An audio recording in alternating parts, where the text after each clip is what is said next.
Thank you so much. So please take your seat. We have a very busy morning today. We will start with actually the pending issues from the last 2 days. And there are 3 pending issues that 30% issue, 12 to 18 months cancellation issue, safeguard issue. And we try to see that if we can put a conclusion on that. Then after that, we go to any other business. Then we go to LDCF, SCCF, council meeting. So let us start with, and of course, co-chair summary. Well, that's a happy ending. So let's work hard on that. So that among the 3 pending issues, let me maybe start by 12 to 18 months cancellation. The policy issue, we tabled a revised policy proposal yesterday with some clarification and the reason why we propose it. And so I would like to seek maybe that I would like to open the floor for your comments and the questions.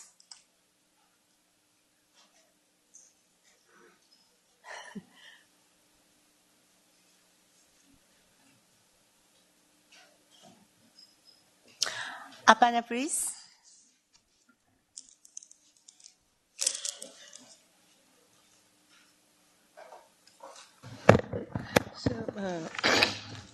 So thank you, Naoko, and thank you to Secretariat to work on this.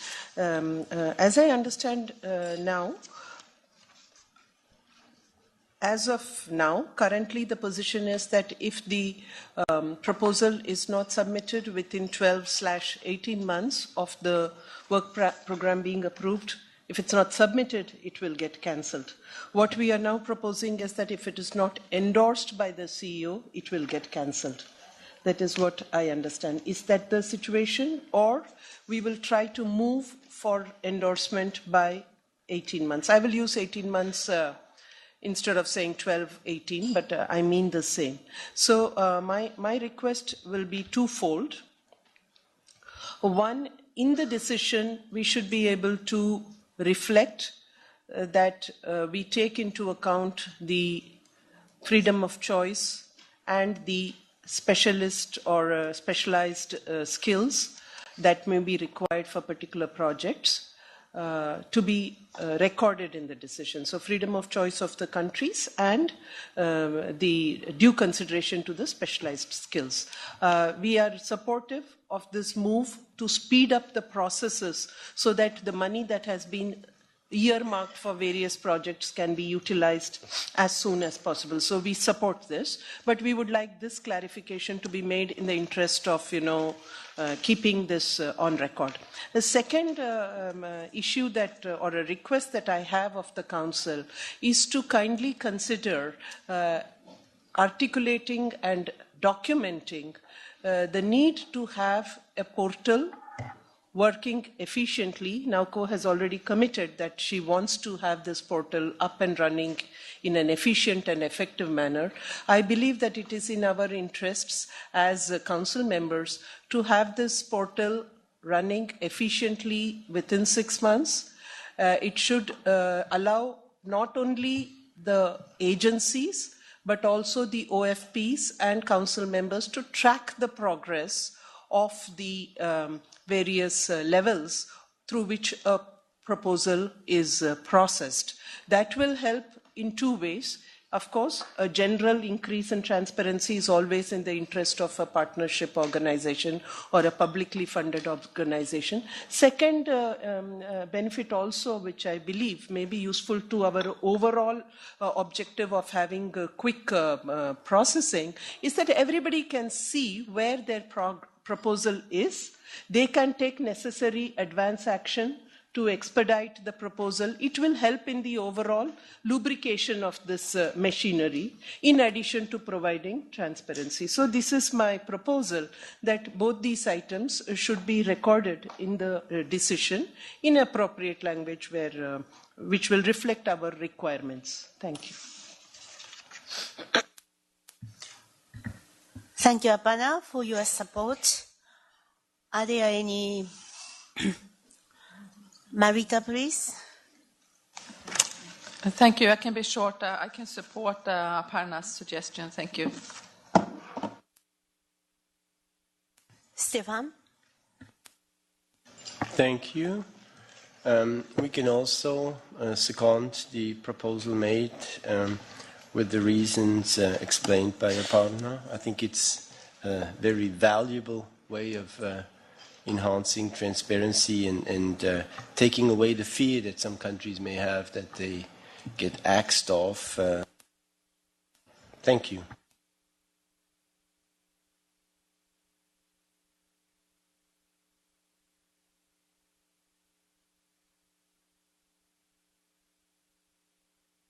We may want to see clarification. Thank you so much.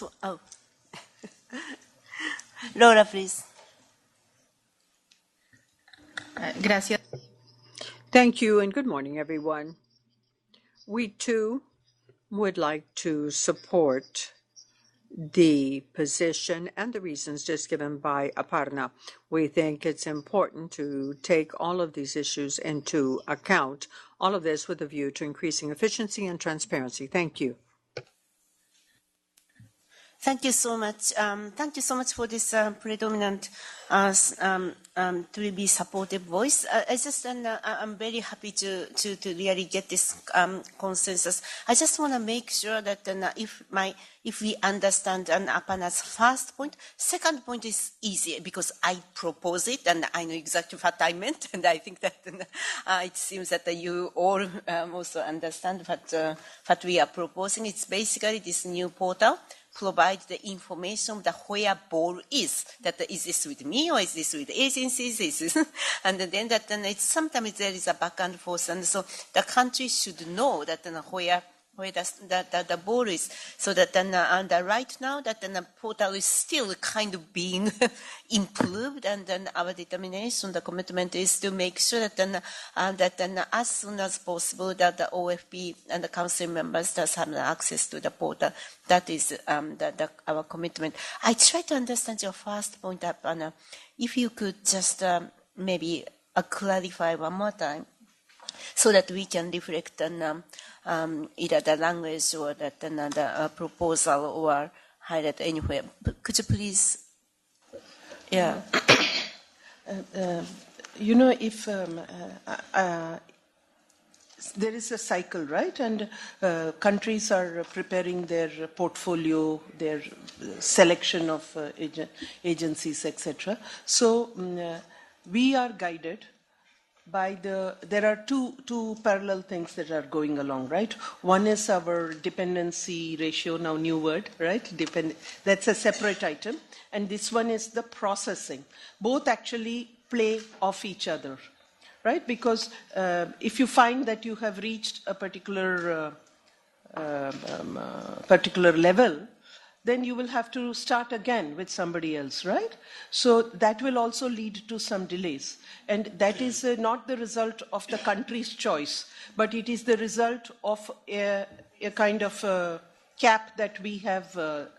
So we should be able to capture that the country's choice was to go with agency A, and the process was started. But before the CEO endorsement or before the work program approval, we reached a particular ceiling for that agency. So then it has started all over again. That because, as I said, we would like right from the PIF to the completion, financial closure to be tracked. Because all these stages are important for ensuring quick implementation of decisions. That is fine. Sorry, you can put it here or you can put it in that other, other paper. Subject, other agenda item, wherever you feel that it is. Sure. Appropriate, right? No, thanks very much. So let me bring in a clarification on this point. The intent of the paper dealing with the issue of the 30% certainly isn't in its current wording to stop any agency from any opportunity to work with countries who want to work with them, right? And the first factual finding is that in any case, no agency reaches the threshold. The implication is because we're dealing with a flow issue and not a stock issue, and I think it's worth clarification, any agencies that continues to accrue business at the same speed as it closes business, in other words, any agency on steady course will continue to be able to engage, and therefore it is very clear that this paper does not introduce any disruption of existing business continuity, all agencies included. I think it's a very important point.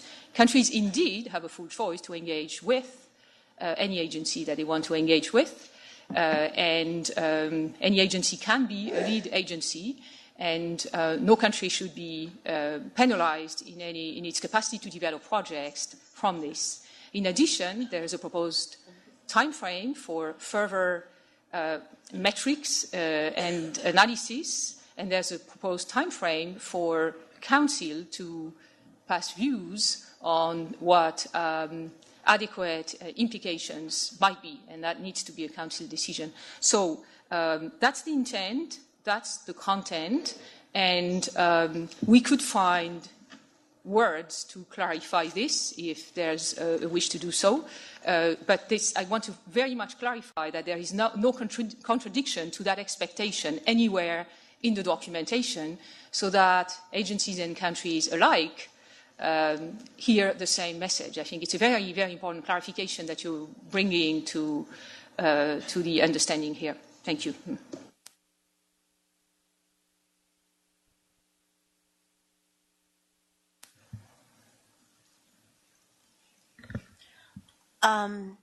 So with that clarification, I hope that now we are able to seek your approval on this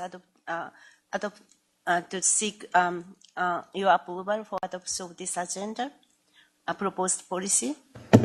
Aparna?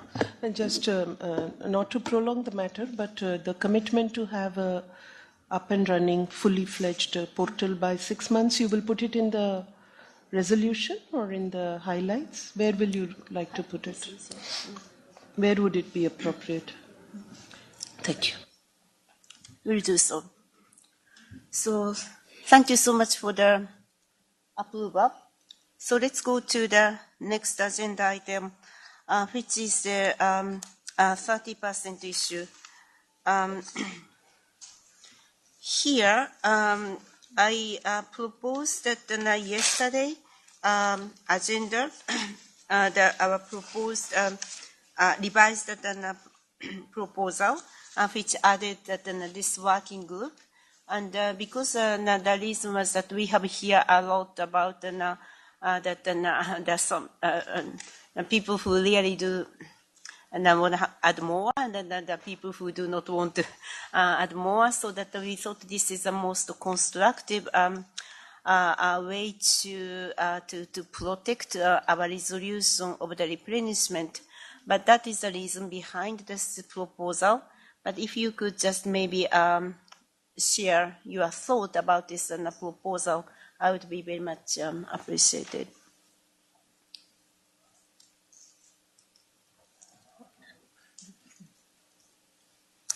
Pierre, please.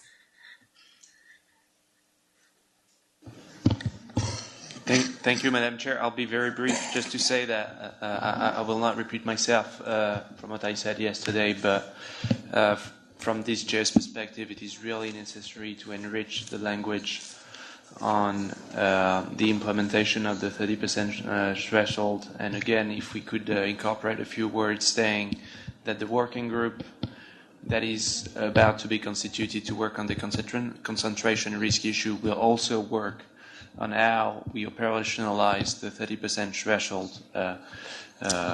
If we can do that, that would be very much appreciated from this chair.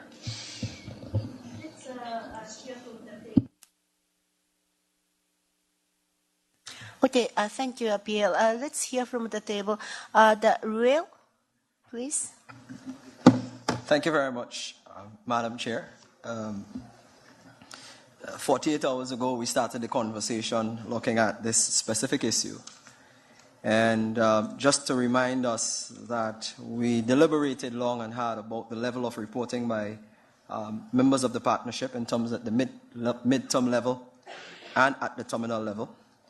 We also discussed the level of replenishment and, in my mind, the competition that exists for capital to support financing issues along adaptation, mitigation, biodiversity, land degradation, etc. So there is an immense amount of competition out there.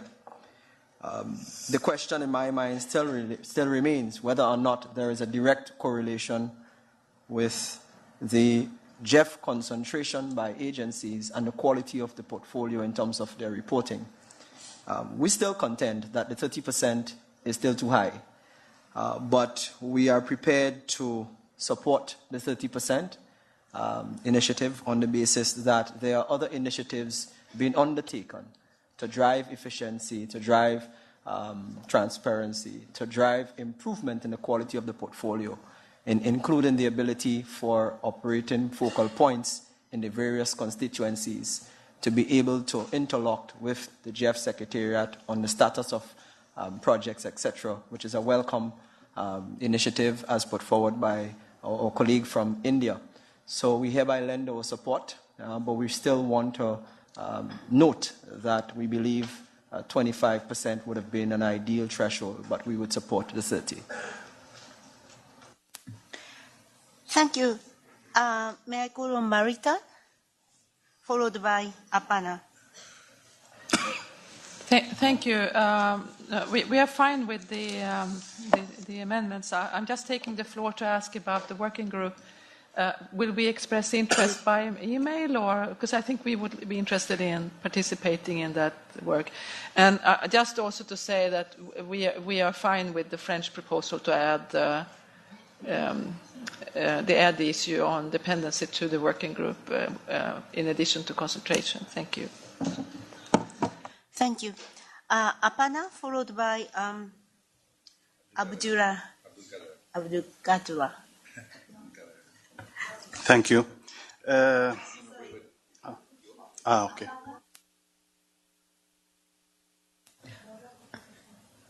Laura first? Sorry. Okay. Laura, please. Gracias, señora presidenta. Thank you, Madam Chair, and I apologize for the confusion. For us, this issue of concentration, the dependence, is something that requires the analysis that we're suggesting within the framework of the Council. It is very important to do monitoring because I see that we aren't all that certain regarding the percentage. And for our constituency, it's very important to make certain that this isn't going to mean that we're not going to be able to choose the agency that we want or that we need to develop projects in our countries. In other words, we have to be certain that we'll be able to continue to work with analyses looking at strengths and comparative advantages of the different agencies. So it's very important that that be made clear. I don't know if that would have to go here or it would have to go into the rules, but we do want to make certain that is taken into account. And the analysis that is going to be done, the monitoring, of course, will have to be case by case, and that will be different in each and every case. So it's important for our constituency that that be reflected. Thank you. Thank you so much. Now, Apana, followed by Yemen. Thank you, Chair.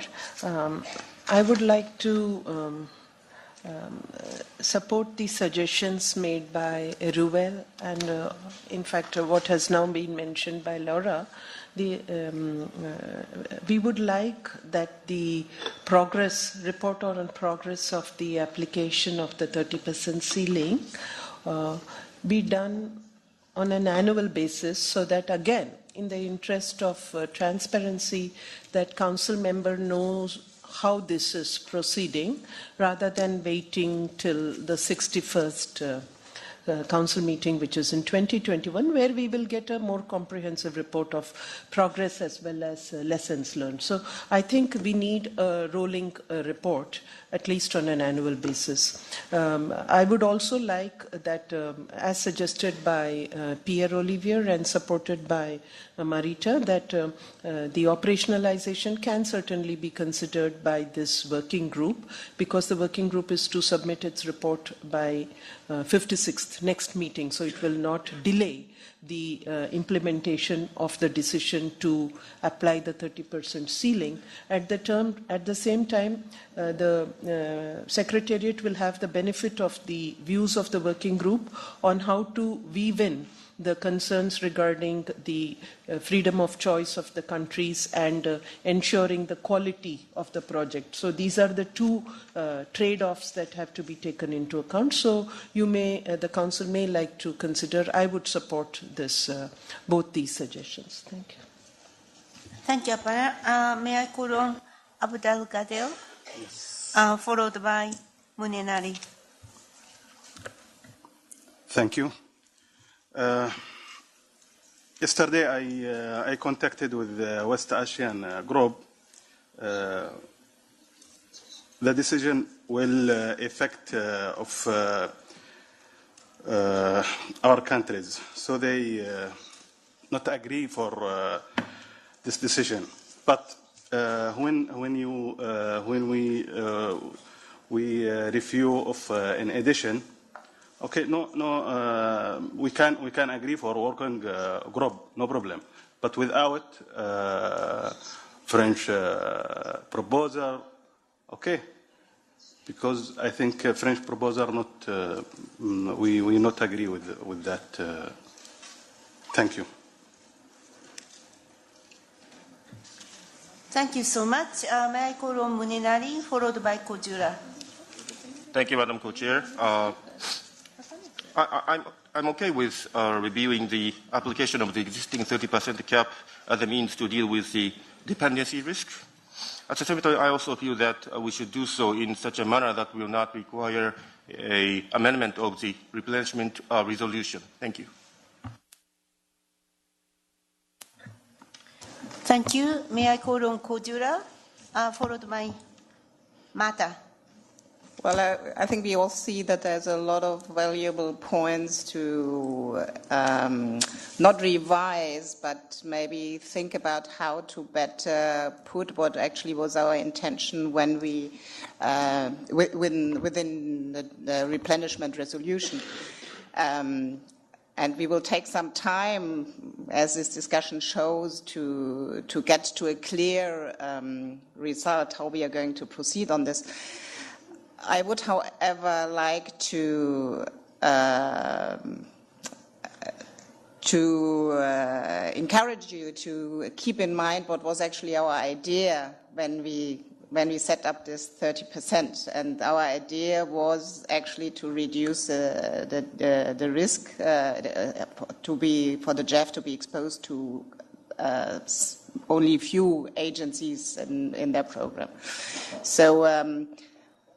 While we take our time to think about what will be the best way to go about this, I would just hope that we are not taking decisions that in the end let us find that the GEF 7 will even find us more concentrated than we were under GEF 6.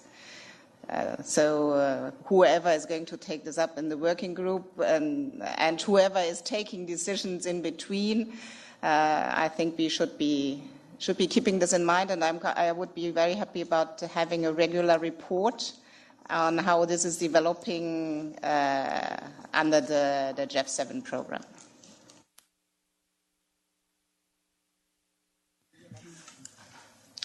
Thank you, Kojura. May I call on Mata, followed by Jane?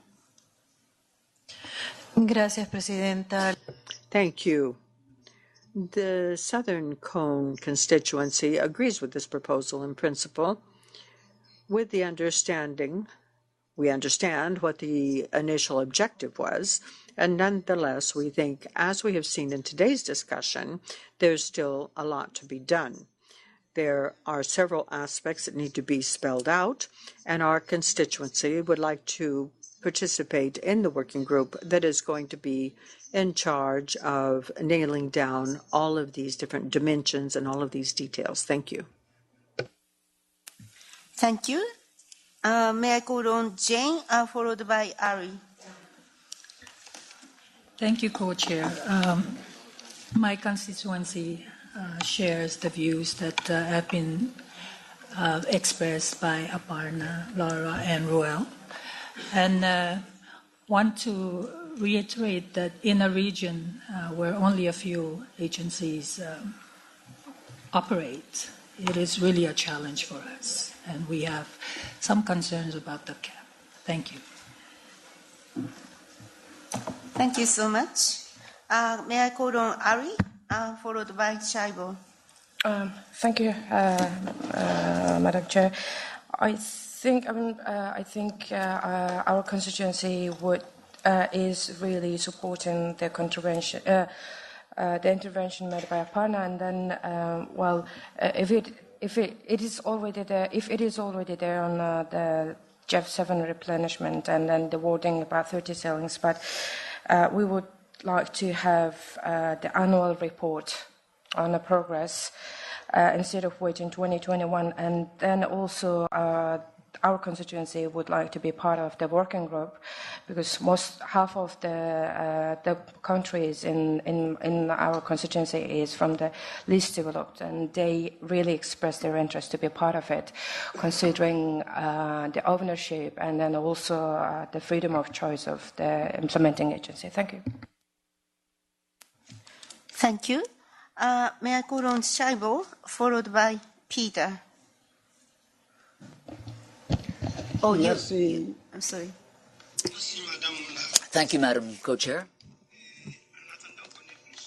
In the meantime, and before we receive more specifications and clarifications, we must say that the suggestions made by our colleagues regarding the working group, well, my constituency thinks the following. Remember, at a certain point in time, at GEF level, there were perhaps only 3-4 agencies maximum. And so there was this issue of concentration. There was one agency that was much more concentrated on capacity building, and another agency in another area. Another agency was focusing on scientific activities. You know what I'm talking about. And another agency which was much more concentrated on big investments, industrial type investments, and this was a strong concentration. It did exist, but the idea to expand things, or to rather increase the number of agencies, this came from the focal points of the countries, this idea, because there were other problems that we were confronted with, and we realized at the time that a certain number of things that the Secretariat hadn't seen or realized. And so when we're talking about concentration, this is something that should come from the countries. I think that that's important. That's why I insist on the fact that, first and foremost, we should look at the comparative advantages of these agencies, because based on these comparative advantages, they might not be funded. I mean, they might be technical, strategic, I don't know. But it is up to the country in question regarding its project portfolio to see how it is and, of course, select the agency based on comparative advantages. Now, when we look at the charts and tables that we were provided with, in the past 48 hours, we start realizing that today, agencies with which we can really mobilize co-funding is crucial for us, especially when we carry out development activities for our constituencies. And so we can see this clearly on the tables and charts. I repeat this once again. If we have to talk about concentration, it really has to be the impetus of the countries through their preferences or based on their preferences, and of course based on the comparative advantages of the agencies. Then we make appropriate decisions as to which agency to choose. And some agencies, and I've said this already for the past few days, are just regional or interregional, and there are only a few. I really insist on the question of comparative advantage of agencies. They should be the ones to give the impetus, and it should come from the countries. Thank you. Thank you. May I call on Peter, followed by Jos? Thank you, and indeed, good morning, Naoko. So, I think quite a fascinating evolution to this of this discussion over the last couple of days. Look, I think where we are, the direction we're moving in is welcome. I very much welcome the establishment of the working group and the expanded mandate now that the working group should consider both the questions around dependency, but also on risk concentration of resources. Those are not the same issues. There are some links, but I think I encourage working group colleagues to view those as equally important but separate considerations, rather than look for one sort of holistic fix for both. I also would echo everyone who has asked for regular reporting back to Council on the progress of this discussion and this consideration.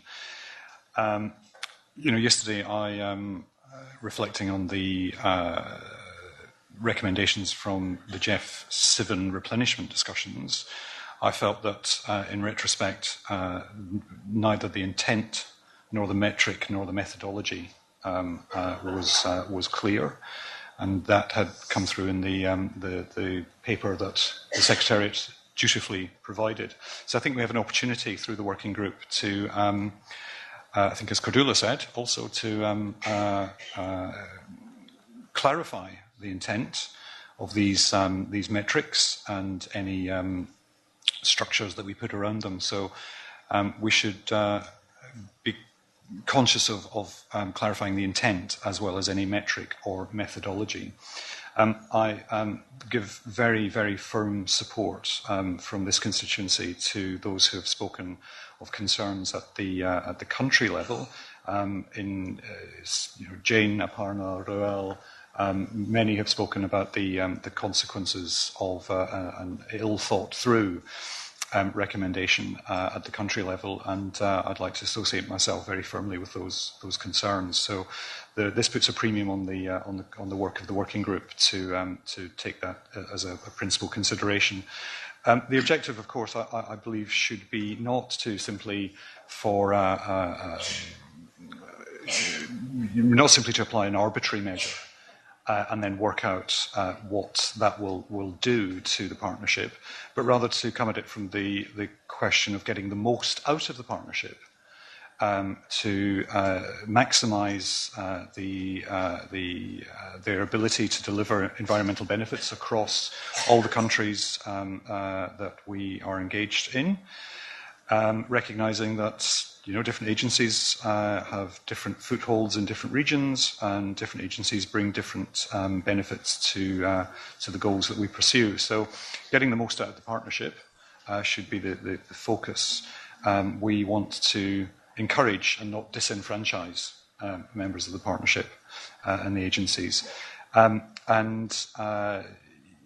Just looking at what we've had to do in the last couple of days, I think when we continue to look at this and come back subsequently, we really need to focus on the consequences of the decisions that we're making, rather than, as I think we've done a little in the last couple of days, repent at our leisure through a hasty and ill thought through recommendation. So I welcome the direction we're travelling in. I support the working group and its expanded mandate. I would like in a first report, and as early as possible, to get a sense from the Secretariat, however, that absent a revised or a fully worked out methodology or a metric, what is the immediate day after consequence in an operational sense of the operationalisation of this cap? It's not clear to me what changes with immediate effect. I understand that we're looking at what will happen downstream, but what changes immediately, I think, needs to be clear, not least to help guide the work of the working group. Thank you. Thank you, Peter. May I call on Jos, followed by Paul. Thank you. Good morning, colleagues. I think I said this yesterday. This is a very challenging exercise because, I mean, how is free choice of agencies compatible with the limit on concentration? What if all countries decide to choose one or two? I mean, that's what it is showing. Are you going to oblige countries to choose other agencies? Are you going to modify the percentage? I mean, I have no clear sight of where this is going, but I think we have to start from the evidence and how things have developed. So we started out with, what was it? 3 implementing agencies. 3. Who had executing agencies, who then became implementing agencies, and then the last phase was we expanded the number, and that's where we are. So from the moment that we have the full array so after the expansion, it will be good to look how how the concentration has evolved. Is there any change, or is it sticking with basically the same? And start from there. And I agree that this has to be monitored, and I hope that from the monitoring we get ideas on how to deal with it, because frankly now I don't know. I do not know what this group is going to do. I'm not signing up for it, that's pretty clear, for other reasons also, but I think the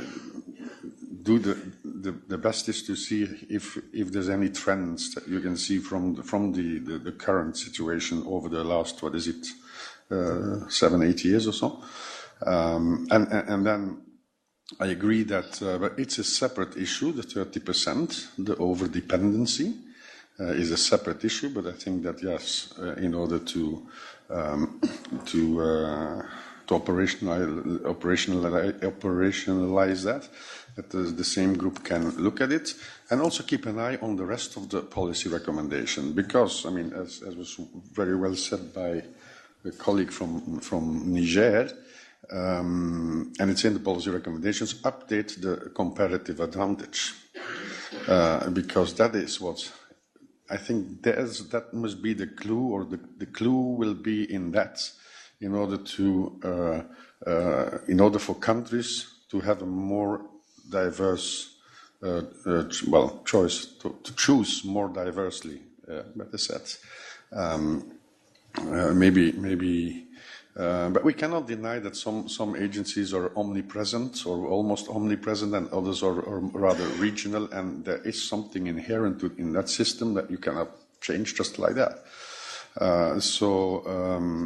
That would be my suggestion, to look over time how the use or the concentration in the agencies have evolved.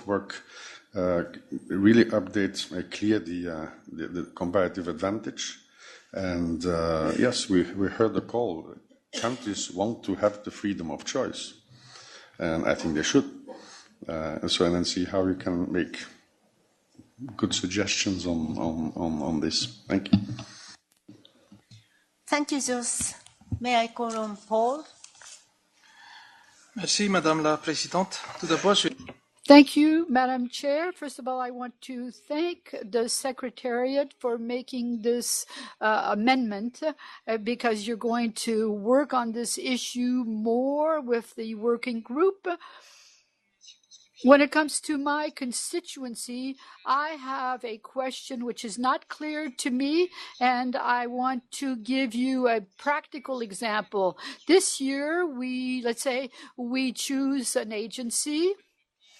For the FIP, we establish a project document, and let's say that in 2022, the annual report says that the agency exceeded the 30%. Then what will happen? So we would like the working group to think about this issue, since we're a little bit worried about this. Thank you.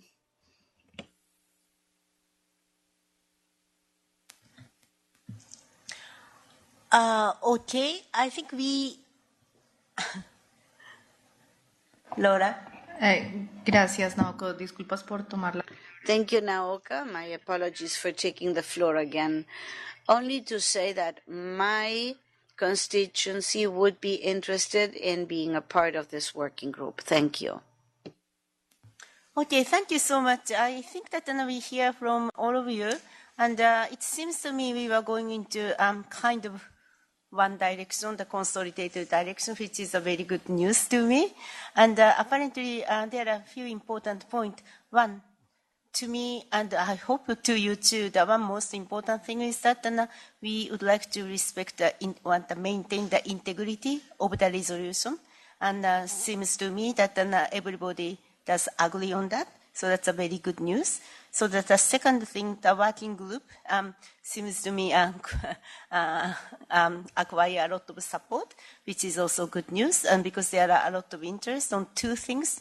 One is this concentration issue, which is not really meant by the original paper, but then we have heard a lot that it is also the important issue, so that we would like to create a working group which will take care of this concentration issue. So that's yesterday's paper.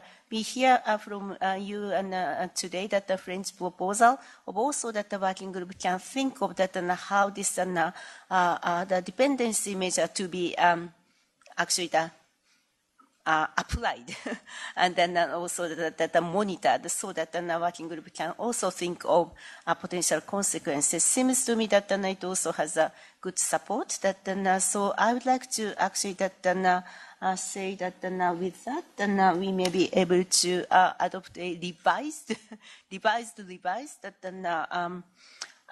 proposal, and I hope that we can agree on that direction. Is that okay? For you too. Thank you. So with that, then we will propose a revised proposal in hopefully in due course before we go into this decision. I mean the co-chair's summary. So I would like to thank all of you for that direction for this agreement. Thank you so much. And we would like to see that how we can, collect your interest of how to create a working group. And I was already here that you are interested. Maybe that you could actually let us know that who you would like to, that if you are interested in participating in this working group. And I, of course, would like to have a quite well-balanced participation from developed to developing and the regions, so that please let us know, and we will come back to you as soonest on that. Okay, so this is now we would like to go for the third and last pending item, which is a safeguard policy. On that one, I understand that yesterday's conclusion is that yesterday maybe the footnote is the best way forward, and I understand that we received a drafted suggestion and from Latin American group, and I just would like to check with Canada that if that still you need some time to be checked, or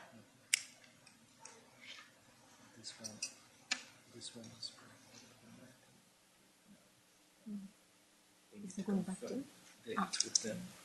So need some time. Okay. Now, apparently there is already a progress, the ball going back to Latin America, so that then, and you need some time to confirm, so that then on that one, that then, again, that then, anyway, it takes a little bit more time between two continents. All right, so that then, so please let us know that then once that the conclusion kind of is worked out, and we would like to distribute that proposed conclusion, proposal draft. Laura, do you want to clarify?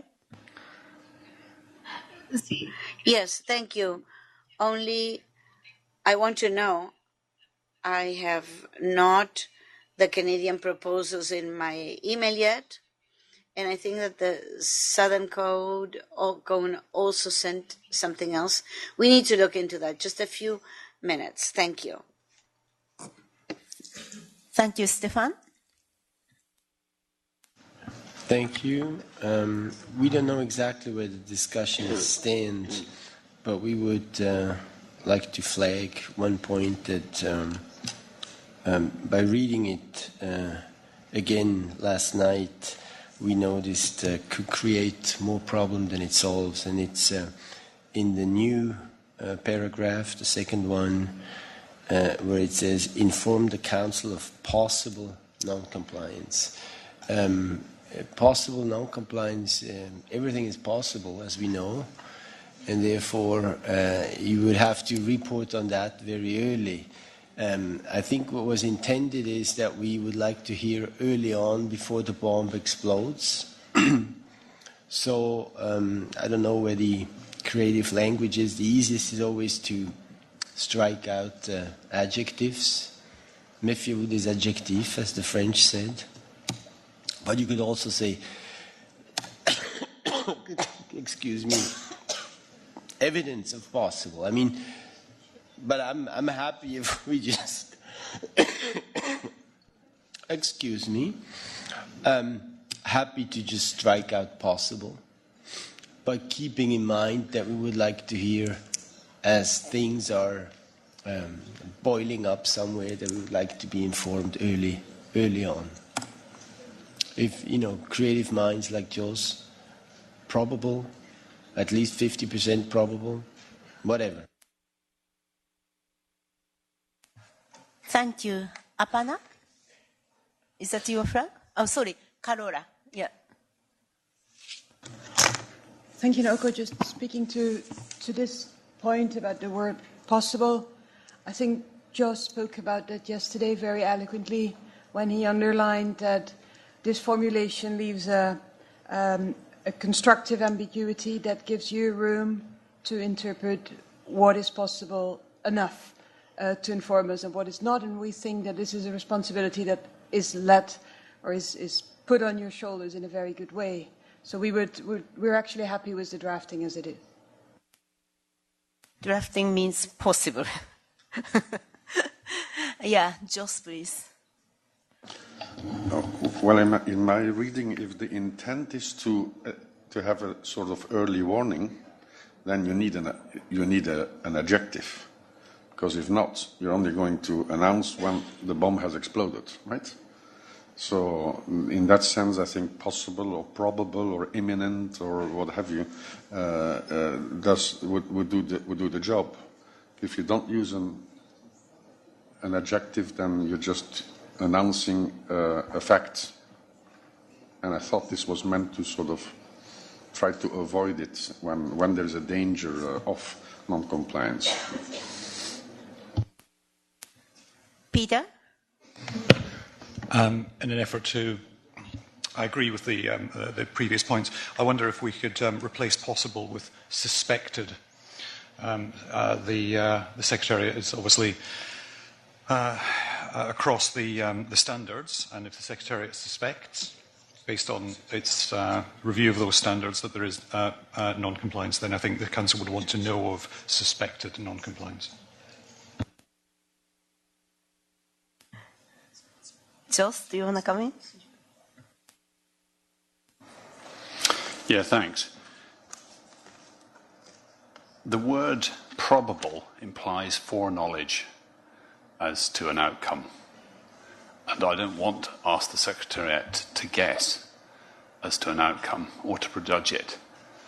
And the word suspected, to me, also implies some foreknowledge or some prejudice. The reason that I'd suggested the word possible non-compliance here and to ask the Secretariat to look into this matter and to recommend how they should deal with it is because I don't know what is possible in terms of the agency's own rules, which ultimately we support through their boards that we all sit on in other places. I don't know what's advisable legally. I don't know what protection should be afforded to parties caught up in this. And I don't know how many possible non-compliance or infractions may be of a very trivial and minor nature and may cause us to have our inboxes flooded with some sort of automatic schedule. So this seems to me, just as Carola better put my words of yesterday just now, to be very clear about intent. That is, that the Secretariat should propose a procedure about informing us, given all those other factors that we don't really understand at this point, and I don't pretend to understand fully, and that they will in good faith come back with such a proposal, having talked to everybody and thought this thing through in a way we can't hope to here at this meeting by the 56th. And so, just as Carola said, it's the ambiguity, if you want to put it that way, is intentional and designed to pass the question to the professionals to tighten up on. And as a general rule, I prefer to give direction to staff rather than detailed prescription about how they do the jobs that we pay them for. Thank you. Apana?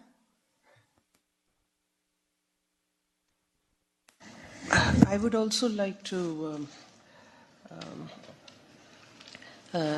echo both the concern raised by Stefan as well as the intention of the revision proposed by Jocelyn and Carola. For the benefit of just clarity, I read out that what is proposed is the Council requests the Secretariat to propose a procedure at the moment to inform the Council of possible non-compliance. So we will look to the Secretariat to first propose a procedure. When you do that proposal, it will take into account what you would consider a stage at which a possible non-compliance becomes evident enough to be brought to the notice of the Council. Having worked in an MDB, there are several issues here, I think, which will require the Secretariat to apply itself. For example, the standards that we have put in here are at two stages. One standard is to ensure that the implementing agency themselves have in place necessary policies, procedures. So I see that as a one-time exercise, whereby you are ensuring that the agencies have in place policies. The second is documentation and reporting in GEF financed programs. That is a more iterative and ongoing process. So when the PFD comes to you, when it comes for CEO endorsement, at that time, project by project, you are satisfying yourself. After that, if there is a non-compliance, it can be either that the agency changed its policies and procedures and is no longer in conformity with our minimum standards, or it can be that during the GEF finance program there has been a violation. There is also an issue of co-financing in all this. So when there is a co-financing and GEF is financing a project which is, for example, being implemented with the co-financing from an MDB, the MDB itself also has its internal accountability mechanism. We also have a commissioner. So I expect Secretariat to go through all this and come out with a guideline which will define this possible so that it does not remain so large that you come and inform the Council of every complaint that you receive before it has been put through the mill, That is my understanding. So at the moment, I would say that we expect you to come up with a procedure that can satisfy all concerns. Thank you so much, Apana, and many of the previous interventions. That's exactly was our intention. In fact, this issue is quite complicated. First, we need to understand the 18 agencies, that their own mechanism, that what they have. There may be some difference among 18, and then we need to understand that what exactly that we could actually that what kind of united system we could have, and it takes quite time because that we need to really take into account of these agencies and the mechanisms, so that it's entirely doable, but then also it takes a lot of exercise, and we need to have a good consultation with the agencies. But the good thing is that what we were asking is basically the decision the council requests the secretary to propose the procedure. So it's not really the policy decision yet. So that then please let us maybe agree on that what we have now. I think it's a very good indication for us to actually to work on it. So that would be my proposal. I understand that CSO representative, you want to come in, please?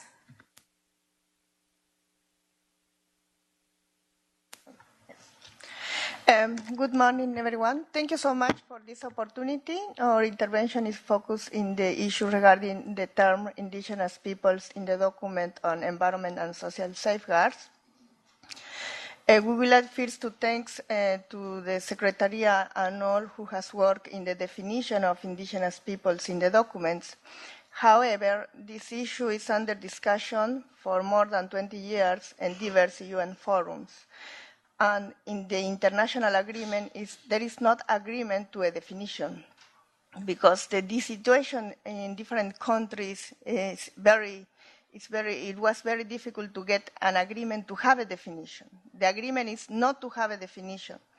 So for this, the UN Declaration on Indigenous People Rights does not adopt a definition, and the UN Permanent Forum on Indigenous Issues, as an expert body, provides advice on the concept of indigenous people, referring to the report of a special reporter, Mr. Jose Martinez Cobo, on the studies on problem of discrimination against indigenous population. This is the terminology or the description that is referring this study, is which many agencies are using as guidelines to define who is indigenous or not, but there is not an international agreement on definition. And also, recently, the Conference of the Party of the Convention on Biodiversity reaffirmed this international agreement, that there is not needed for a definition of indigenous people, with the adoption of the glossary of the key terms related to traditional knowledge. The Conference of the Party adopted this decision just in November this year. In conclusion, we would like that you, as the GEF Council, consider to follow this international agreement, because the current definition can cause conflict with other guidelines and safeguards that are in other agencies, but also with international agreement. And this issue, as this issue is not concluded, it will cause more ambiguity for the implementation of this safeguard.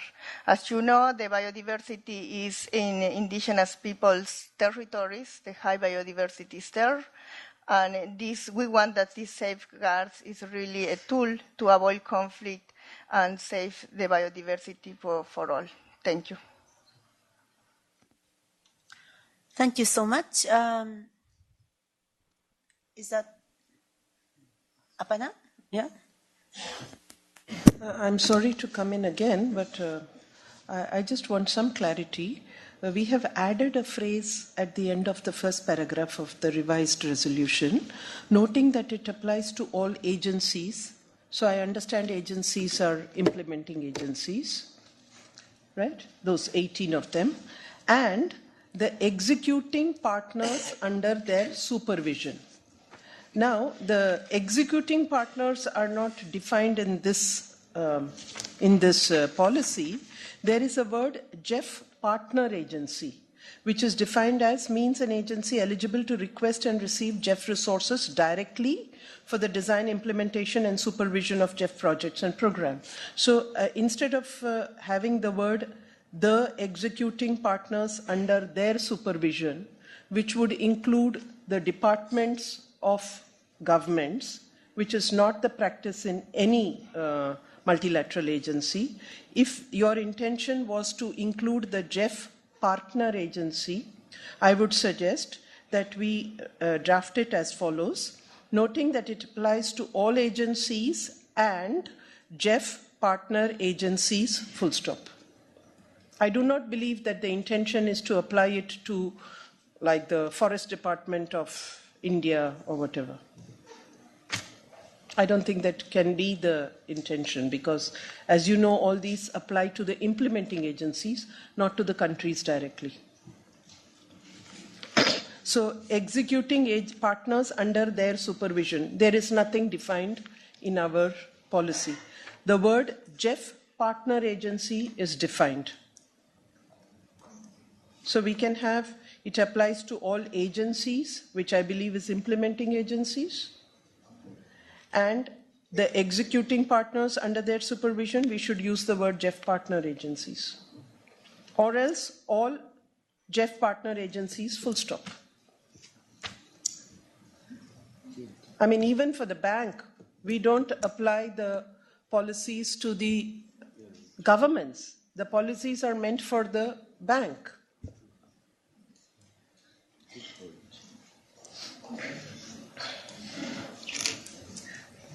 Understand, just let us. Yes, thank you. I think the intent here was to clarify that there's a standard that applies throughout the implementation chain. The way the policy does apply, and I think clarification might be in order, is there's a GEF minimum standard that agencies have to meet using their own policies. And the agency's policies will be applied at the level of the projects they implement, including GEF-funded projects. And what we've clarified in the previous round of conversation was that is the case regardless of the executing partners that the agencies use and regardless of the implementation modalities used. We can clarify that, but I think the intent here was to reflect the application across the implementation chain, including lower levels.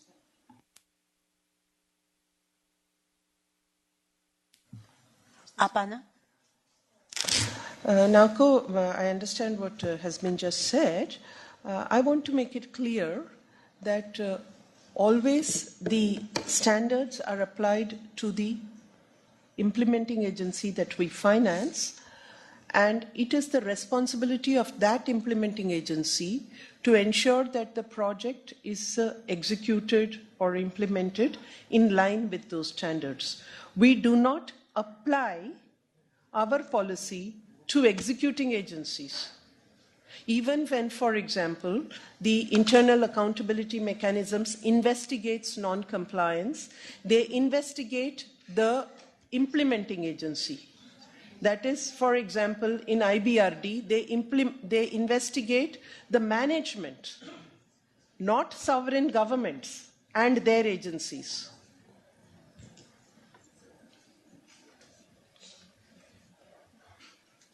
And certainly, I would request that if this is to be, included as a corrigendum or as a revision, this requires a full, detailed discussion. It cannot come in as a corrigendum to an agenda item. So I would suggest that, noting that it applies to all GEF partner agencies. That's it. It's for the GEF partner agency to ensure that those standards are met. It is not for us to apply it to those executing partners, whoever they are. Thank you.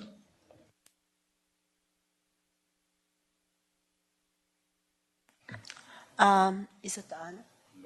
Lauren, followed by Anna. Just to get back to this issue of the executing partners of the implementing agencies, I mean, this is important for us, but we understand that the implementing agencies are responsible for the executing partners that they're using, but I think we would like to have some kind of a mechanism that assures us, the council members, that this is the case, and that any breach of the minimum safeguards by the agencies or the organizations that are used by the executing agencies will also be reported to the council. So I don't know if this could maybe be part of the guidelines which will be developed, but this is probably the Secretariat may have a suggestion on this. Thank you. Thank you. Anna? I can't speak to the issue about the application, the particular application of the safeguards policy, but I wanted to come in on the issue of Indigenous peoples and to just provide the perspective that we're coming to this issue with. As I mentioned yesterday, this is a very sensitive issue.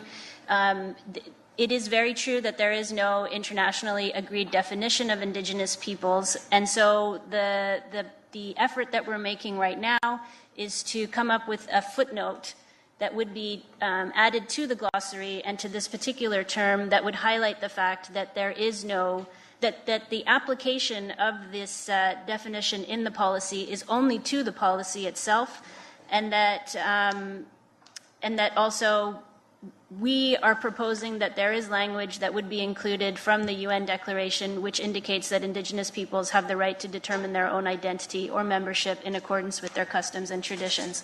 So I'm happy to read out the proposed text that we had for the footnote. There are still discussions that are ongoing, and so it isn't yet agreed to, but just to indicate that that this is not an easy issue to resolve, and that there are bigger forces at play.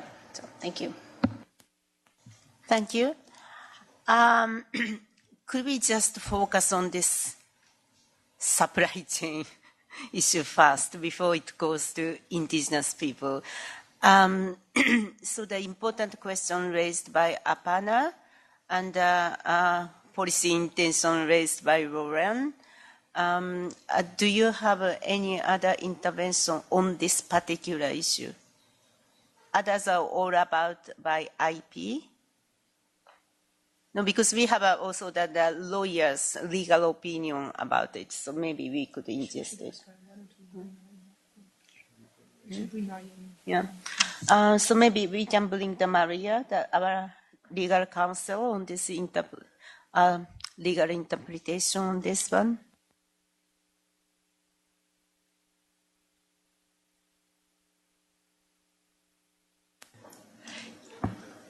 Given that the council, the safeguards apply to the agencies are accredited based on that they meet the principles of those minimum standards. It is then their policies and procedures that apply to the downstream. So it really needs to be perhaps just left without having any addition, because that is the general principle of all policies and procedures that are adopted by the council. So by adding this, it does create confusion.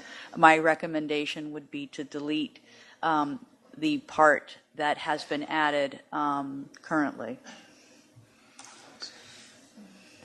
So the recommendation is to do GEF partner agencies. Full stop. Is that right? Or, you don't even need the whole thing, noting that it applies. I mean, that is how all policies and procedures apply. Entire addition out. Yes. Okay. As expected. Joss? Okay. Yeah, I understand that, and therefore understand that this is superfluous to that extent. There were various audiences I was speaking to with this inclusion, but if it's going to make difficulties in here, then as the proponent, I'm happy to withdraw the proposal and put a full stop after the the parenthesis and return to the original decision.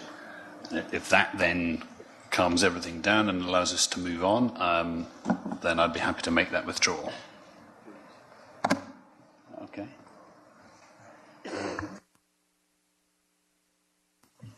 On this issue, is this agreeable, Aparna? I will be very short to thank Jocelyn for his understanding and to also respond to concerns, valid concerns raised by Lauren. Lauren, in para 6, it says, agencies demonstrate that they have in place the necessary policies, procedures, systems, and capabilities to meet the minimum standards. So that capability includes the capability to get it enforced during execution, as I understand, and as has been pointed out by legal counsel. So that comfort you may like to take from that paragraph. Thank you. Thank you, Nok. Thank you so much. So on this issue, we will delete this first addition after noting. All right. So Mr. Wan is also on this issue.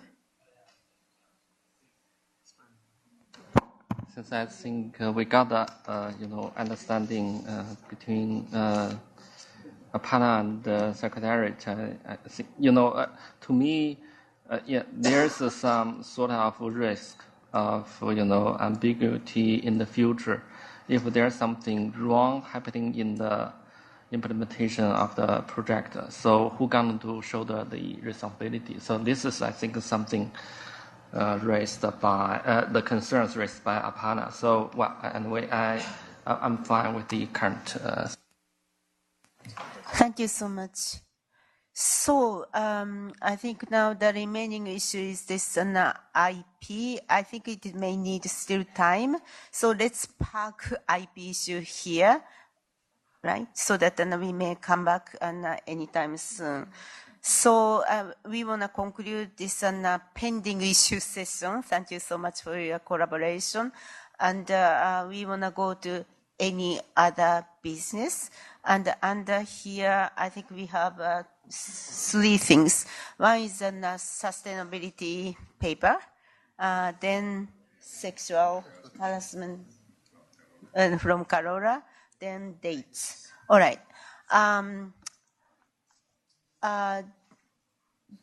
Roland, do you wanna have a presentation, or do you wanna ask us to kick off? Thank you, Chair, and thank you for adding this item to any other business. As I requested on Tuesday, it would be great if maybe the Secretariat could give a short presentation of the information paper, and then I have a few points to make. Thank you. Okay, yeah. So let us, I will ask Françoise to make a short presentation of our sustainability paper. Thank you. Thank you very much, Chair. So the participant to the 7th replenishment asked the Secretariat, in consultation with agencies, to present for Council consideration concrete measures to be undertaken in the design, monitoring, and evaluation of projects and programs that would allow for increased sustainability, including financial sustainability, of the activities funded by the GEF. The participants' recommendation came in response to a finding by IEO in OPS 6 that only 63% of GEF projects were rated likely or moderately likely for sustainability.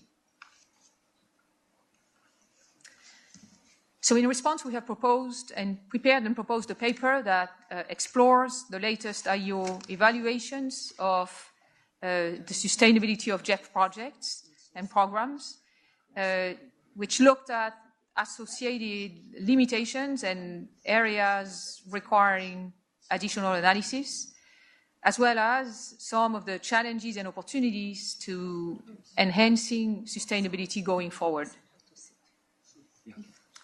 The paper also draws on a conversation on sustainability that we had with agencies at an interagency retreat in April of 2018. And this is the paper which has been presented as an information paper this time around. In short, and to summarize, based on the available evidence, we find very limited sources or grounding for concrete measures in the existing output of the analysis that would turn into anything immediately actionable in terms of expected increased sustainability, including financial sustainability, of the activities funded by the GEF, which is not to say that we disregard the importance of finding more about exactly that request, that topic, and hoping that we can in the future have more directly implementable recommendations to proceed on this issue. So we're certainly very interested in taking this further in every way that we can. To address, so some of the conclusions that we were able to reach is that to address some of the limitations identified, there might be a need to examine further agencies' approaches to performance rating with a view to ensuring a reasonable degree of harmonization and consistency across agencies, as discussed, in fact, 2 days ago and yesterday. In addition, there may be a need to carry out more frequent and more systematic post-completion field verification, which remain limited in numbers at this point, to assess actual performance on sustainability. We certainly look forward to working with agencies and with the IEO to explore ways to address these limitations, while pointing that sustainability, by definition, cannot be assessed before project completion has happened fully, and therefore the inquiry into further learning, further analysis, and further implications of sustainability analysis naturally belongs to the evaluation function, and we respect that. Now, notwithstanding that need for further analysis, we believe that we can build on IEO's findings and conclusions, at least in some practical and limited ways, with a view to addressing some of the challenges and opportunities to enhance sustainability. This would include, for instance, the following aspects that we mentioned in the paper. Financial sustainability is an important factor of sustainability, and that's part of the IEO finding. Certainly the implementation in the context of a new policy and guideline on co-financing with a view to achieving a higher materialization of co-financing commitments might correlate as well. And so that's an increased reason to actually focus on that objective and target. Secondly, our avenue, we do believe that timeliness and of reporting, and particularly timeliness and adequacy of adaptive management during implementation as the project is proceeding is correlated with the capacity for a project to materialize development objectives, which in turn is correlated with giving chances to sustainability. And therefore, we think that all efforts that we can conduct on issues of incentives towards adaptive management are very good avenues for better hopes on sustainabilities. And thirdly, the effective implementation of the GEF 7 country support program that brings countries into dialogue with us on a regular basis with the view of sharing knowledge as we have it, including the knowledge transmitted to us by IEO, is another avenue for making sure that some of these observed correlations are in fact activated into country strategy, country awareness and knowledge, and ultimately design. So we will continue to report to the Council regularly on these processes in line with existing work plans and policy requirements. We heard from IO yesterday that at least some of the work moving ahead in June of next year involves additional relationship to sustainability, and we're very keen to bring that collaboration into as much solid analysis and as much potential for recommendation as could be adopted by us in our feedback to design as it evolves. Thank you. Thank you. I'd like to open the floor. Actually, then maybe go back to Lauren for your comments. Thank you, Chair, and thank you for the presentation of the paper. We also read the paper with a lot of interest, and on Tuesday we asked for this issue to become a separate agenda item because we believe it's a very serious issue and that merits another treatment than just an information document that is not discussed under any of the agenda points. We understand that this information paper was developed as a result of the policy recommendation from the replenishment negotiations, and we appreciate the further analysis that is provided here and the various challenges that are noted. We're also happy to note that various measures that are planned under GEF 7 are expected to improve sustainability ratings. We note also that the policy recommendation asks the Secretariat to consult agencies and present concrete measures at different levels of the project cycle. And we've heard right now that you've consulted the agencies on this issue in April, and we would like to know if the agencies were able to provide any advice or recommendations which the Council could, for example, act upon. For some time now, sustainability has been identified as a potential serious challenge in GEF programs and projects. We are concerned by the fact that we actually don't know how serious the situation is, given the basic lack of data. According to the documents that you present, only 4% of post-completion verification reports contain sufficient data to evaluate sustainability. This actually means that our overview of sustainability of GEF activities is very limited. There are clear indications that single focal area projects, in particular on climate, do well in terms of sustainability. They also perform better on sustainability than more integrated multifocal area projects. And these single focal area projects also perform better in terms of co-financing. So there's also a positive correlation between co-financing and sustainability ratings. Given the strong emphasis on integrated approaches in GEF 7, we should therefore be aware that there could be challenges when moving in the direction of integration, while at the same time seeking high levels of sustainability and co-financing. Our constituency has on numerous occasions emphasized the need to build credible impact programs that have real synergies with focal area projects and programs. During GEF 7 negotiations, we have made suggestions seeking to ensure better resilience and sustainability of such impact programs. To conclude and come with some concrete suggestions that we could discuss for the way forward. The IEO evaluation seems to show that there are indeed good reasons for concern. OPS 6, like you also mentioned several issues related to sustainability in its review, but they did not make any recommendations. We would like to ask the IEO to make concrete recommendations on how the GEF could address sustainability in the project cycle and present such recommendations to the Council for a decision at the Fall Council meeting next year. We would also like to ask the Secretariat at the next meeting in June to provide concrete suggestions that would ensure that the revised integrated GEF programs have a high score on climate resilience and other sustainability indicators, referring to my comments. Finally, and as mentioned earlier, we would like to request that post-completion evaluations be required to assess sustainability in a systematic and comparable way, if this is not already the case. This should be reflected in the revised evaluation policy that is planned soon. We also look forward to any work planned to be done by the IEO, which they mentioned yesterday, on this topic. Thank you very much.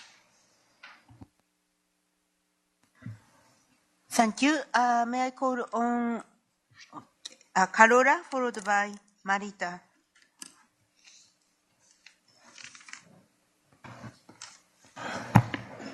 Thank you, Naoko. And many thanks to Lauren for raising this AOB. I think it's very important because in our view this was one of the most important conclusions of PS6. And we really need to work on greater sustainability over time of the results we achieve in the field. And also, as we concluded in the replenishment process, we are really in need of concrete proposals and measures to address this issue. So I fully agree with Lauren's analysis and with all the proposals she made to take this forward. And it may seem difficult, but actually, for example, in our water sanitation and hygiene programming, we are working as the Netherlands with recipients to ensure greater sustainability over time of the projects we realized. And we would also be happy to share through video, con or whatever, the way we go about it, if that could be helpful to come to concrete proposals. But we really think it is important that, in accordance with Lauren's proposals, that we come to concrete steps in this field. Thank you. May I call on Marita, followed by Miguel. Thank you, Naoko. We agree with Lauren. We think more work needs to be done in this area. It's something we have raised also in connection with the annual portfolio report. We would like to see sustainability numbers reported regularly in the APMR. I think that when we talk about sustainability, I mean, it's quite a broad concept, but I think that what we understand is, in particular, three things. It's financial sustainability, but in particular, institutional capacity in the country, and also the country's ownership in various phases in the project cycle. But I think it's important to look at all the different dimensions, because we're not just talking about financial sustainability. So, and I understand that the IEO will come with an evaluation on GEF sustainability, if I am correctly informed. And that could be a good platform for continuing this discussion. Thank you. Thank you so much. May I call on Miguel, followed by Paola. Muchas gracias. Thank you very much, Naoko. In our constituency, we have two things that we would like to include under this item. One has to do with the accreditation of new agencies.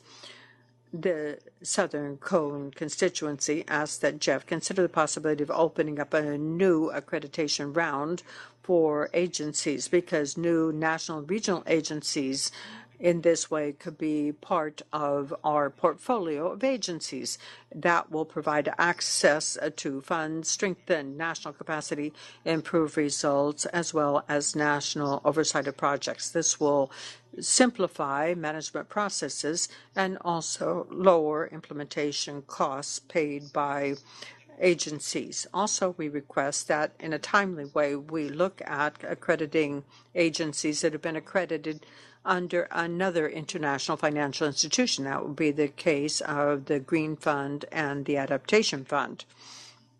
We have another point that we would like to raise, and it has to do with middle-income countries.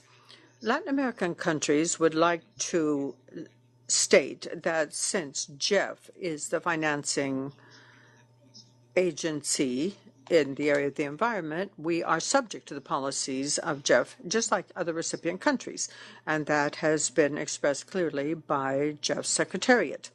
The per capita GDP is part of START, and that has meant lower allocation of resources to many countries in the region. To try to look at indicators outside of the conventions,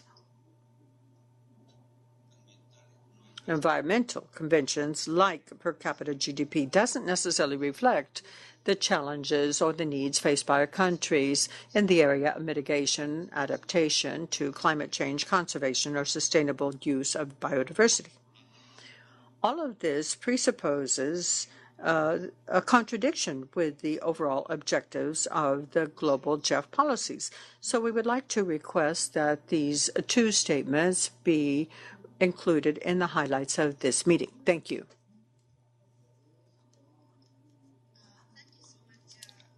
Yes, we do include the key points from your statement in highlight. I just want to make sure that this discussion is so far, it's a sustainability discussion, so the following flag is actually meant for sustainability issue, right? So then I will continue. Paula, followed by UK Jos. Thank you, Madam Chair, and thank you to Laura for suggesting that we discuss about this very important issue under any other business, because it is a cause for concern, and it is very important that for the very nature of the GEF mandate and business, we make sure that its operations are indeed sustainable in the long run. I would say that this is a core, at the core of our mandate and our objectives. As Marisa said, sustainability has many dimensions, and we understand the Secretariat saying in the conclusion and next step that there is limited grounding for concrete measures, but we don't think that's the case. We look forward to further work on this important topic. Financial sustainability is one of the aspects, of course, and as mentioned, institutional capacity and especially country ownership and country context. And as a matter of fact, the influencing factors are recognized in the note we received in paragraph 14. We believe there is ground for further work, and it all goes towards points to the quality of the project design also. So embedding sustainability since the beginning is going to be a very important step that we should be working on to ensure that the situation improves. So again, thank you very much. We look forward to further work and to having a full-fledged discussion in the near future. Thank you. Thank you so much. UK Jos, followed by Jura. Yes, and briefly, I just want to record that this is a matter of importance to our chair as well, and we are grateful to the Norwegians for putting it on the list.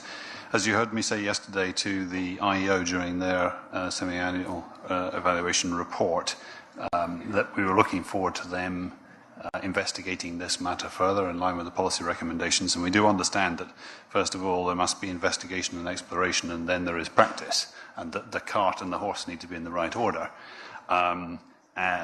So I'm intervening here looking at them as much as you, Secretariat, in this respect. But this is our weakest, it's our Achilles heel, as I said yesterday. I think GEF 7 is an important break with the past in terms of innovation, lots of very good things there. But if this sustainability ball and chain keeps dragging us back and holding us back, then it's going to unravel further on downstream. So I think this is a really important issue. And I'd like to see at the 56th something more like a plan for how we're going to approach this thing methodically over GEF 7. This update goes in that direction. You've had lots of other work to do. I fully appreciate that. You're always very busy.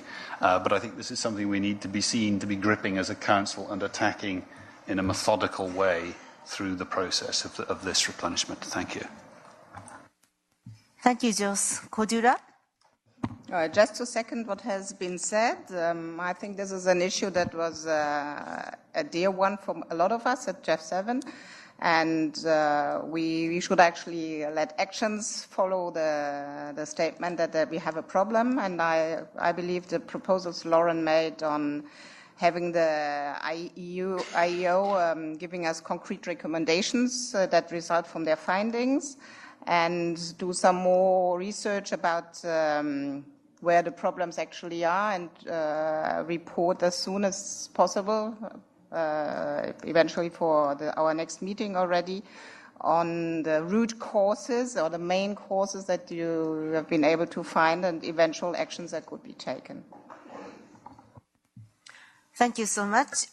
We hear from CSO Network, followed by Peter. Many thanks. We would like to point out that the long-term sustainability should include empowerment of civil society organizations and indigenous people, because they will stay on the ground long after the international partners and funders leave. I think this is very important, the long-term vision of sustainability and the participation of civil societies. Thank you.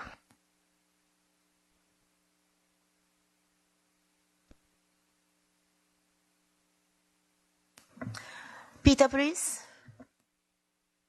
Thank you, Naoko. I'll be very brief. I'm very grateful to Lauren for getting this on the agenda, very grateful to Francoise for responding with the presentation, and very supportive of the suggestions that have come forward for work that will come to the next meeting on that.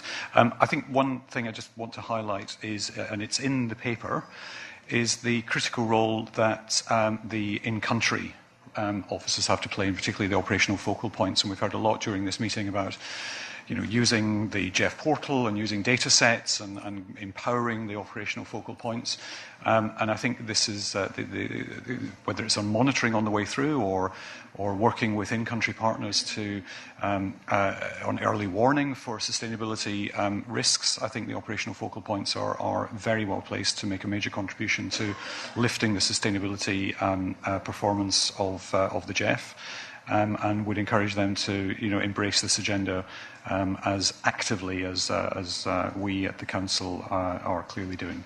Thank you. Thank you, Peter. Apana? Thank you, Naoko. I thank, first of all, Lauren for taking up this matter, and also all colleagues and friends around the table who have made very valid points. I would like to support them very wholeheartedly, and also request that in the context of moving from project orientation to systemic change and impact programs, I think you will be able to make a case for grounding the sustainability of initiatives in national programs and in regional programs. There will be a role for policy advocacy that I would like you, and particularly IEO, to examine, and to add voice to what has been mentioned by the CSO representative. I would also request that it may be useful to look at how local communities have accepted and integrated our initiatives for long-term sustainability. Thank you. Thank you, Apana. Yeah, I really appreciated this round of discussion. One of the challenges is, I think it is an enormous interest and consensus that when we move on to more impact program system change, then that how to ensure that sustainability is really rooted in it. That's a very, very important question, and I wholeheartedly actually want to work on it. And one challenge is that this sequencing, because that an IO study may not be available anytime soon, and we would like to hear from you that about the what's available soon, or the what is plan, then how we could really work in parallel work together. And so let me ask you what is your plan, and let's think about how we can use that IO study. Okay, thanks very much, and very interesting discussion, obviously, and on an enormously important topic. How we have actually planned on, and you may think otherwise, and maybe we should modify our plan if you so wish. But our plan was basically to take the sustainability issue at the very concrete case case basis, not a generic sustainability study. We did that as part of the annual performance report last year, and there was only, it was only possible to go to a certain depth there. You can identify, obviously, pockets where sustainability remains a larger issue than in other areas. So what our current plan is that, first of all, so for June Council, we will have a paper on scaling up, which is obviously very much related to the issue also, because scaling up and the various ways that can be taking place is obviously something that is an important dimension of sustainability and the continuation of benefits. In addition, we do have 3 strategic country cluster evaluations that are looking into areas where sustainability has been identified as a particular challenge, and these are country clusters on LDCs globally, small island developing states, where we'll also be looking into at the global level and in the Pacific, Indian Ocean, and the Caribbean, basically. And a third cluster that we have identified where work has started is on the African biomes, ranging from West Africa, south of the Sahel, towards east. So and in all of these 3 cluster evaluations, we are focusing explicitly and as a major part of these evaluations on determinants of sustainability and the challenges of sustainability. So our approach here would be really to go deeper into country programs and to look into the factors rather than to do a more theoretical or a global desk study review again. Now, these country cluster evaluations, so the scaling up would be presented to the Council in June, and these country cluster evaluations would be presented to the Council in December next year. So it requires some time to do these. I realize that we've been taking a lot of time getting off the ground, but we will also have to go do some field work on the ground, which is starting soon after Christmas.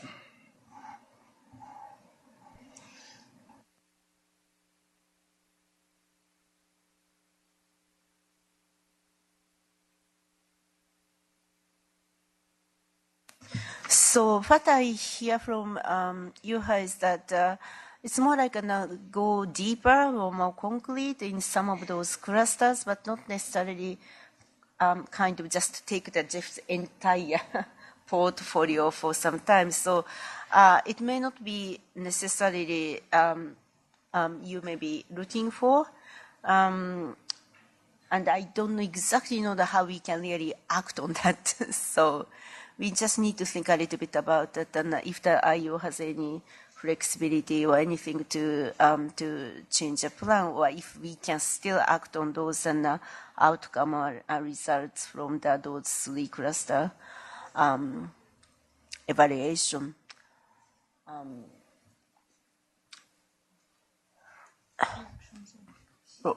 Jos, followed by Lauren. Yeah, I don't have the solution at the moment. I'm making the observation that I don't think we can get to the end of GEF 7 with the sustainability scores where they are, even though, of course, they're often derived from programs that come, at that point, will have been coming from 5 and 6. But I think we will need a management response by that time about what we have done to either adjust our appetite for risk or our expectations of scoring, and or to have in some way strengthened project cycle management such that our expectations for sustainability will be closer to the actuality when we're assessing the results of GEF 7 in the future. So I'm trying to bring the two things. I want to avoid that observation and to have, as it were, sat through this period not having done something about it. So we either alter our expectations to reflect, and Stat was talking about risk, and I referred to that yesterday as well. Perhaps we need a different view of what constitutes sustainability and what proportion should be sustainable, maybe, because we are a venture capital type outfit, you could say. Or we need to change the project cycle management requirements and change the expectations we present to applicants and their agents, or some combination of the two. And what I'd like you to do is to reflect on those observations. If you think them reasonable, I think that's the sense of this conversation. And when we come back at 56, have a further conversation about it, or a further proposal from some combination of IEO and Secretariat. Lauren? Thank you, and thank you for the explanations from the IEO. Ideally, we would like the IEO, to, based on the analysis that they've already done, if it's possible to come with any recommendations, or if this needs more deeper analysis. I think it would be great to see how you can accommodate in your work program. I think we would really need some concrete recommendations. That's what comes out of the paper as well. And then the other issue, so one issue is how do we act on this? And the other is how do we measure improvements in terms of sustainability ratings? So going back again to my point that when you're revising the evaluation policy, that you include, sustainability as something that you will be looking at in a systematic way. Thank you. But as Joss is mentioning, I don't know how far we can come today, so maybe you just need to discuss together and come back to us at the next meeting with a plan. Thank you. I think that is maybe a wonderful way forward, because I'm kind of very pleased to hear that we were actually sharing the same ambition, the aspiration, also the concern to address. And I think it's a very good thing to have. We are a bit of struggling that in terms of consequent sequences and availability of data, and also that GEF 7 starts, that it's already start, but then for next spring we will have our first IP proposals that which we would like to take into account the sustainability issue. So could you please let us think a little bit and what we can do for the next 50-60 council meeting, so that then I do appreciate you maybe task us to digest and think about it. So, but then we will produce something for to come back to you for the 56 meeting. So now one good news is that the third item of this safeguard, it seems to me that there is a conclusion of the safeguard one, IP. Yeah, that so that if we could just break this IP and to break the floor and read out that agreed language, and if we can agree to get your support for this. Thanks very much, Naoko. Thanks to everyone who's been helpful and collaborative in getting us to a conclusion on this one. So the decision was agreed, the decision language was agreed, and it would then refer to a revised version of the council paper, and that revised version would include a footnote to the definition of indigenous peoples as follows. This clarification is intended solely for the purpose of this policy, given that there is no universally accepted definition of indigenous peoples, and given that these terms and concepts are subject to national legislation and to the different national circumstances of each country, taking into account that many countries have specific interpretations for terms and concepts that already apply within their jurisdictions. Indigenous peoples have the right to determine their own identity or membership in accordance with their customs and traditions. And we can obviously circulate this as we circulate the joint summary of the chairs as well, if useful, but that's the language that we've arrived at.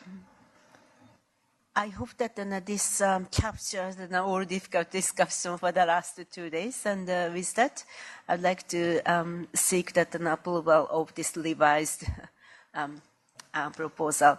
So, and we now go back to, yes. Carola? I'd like to have a clarification where exactly this would be added in the decision, in the footnote, in the text. So we would revise the policy document itself and post a rev version of that document. And the footnote would be added to the definitions section with the definition of indigenous peoples.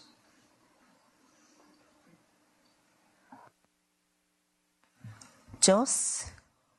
And just to be sure, this definition, such as it is, doesn't extend beyond this policy. In other words, we're not agreeing to some new thing here. Okay. I need to be cast iron clear about that because I don't understand its implications either or what my government would think about it. So it's just about the way we interpret our thing for our purposes here. Right. Laura? Gracias, Naoko, y atendiendo la pregunta de George. Thank you, Naoko. And talking about George's question and what has been just said, basically, what we want to make clear here is that there is no universally accepted definition about indigenous people, as the representative of CSO has just said, and therefore we will not define it here.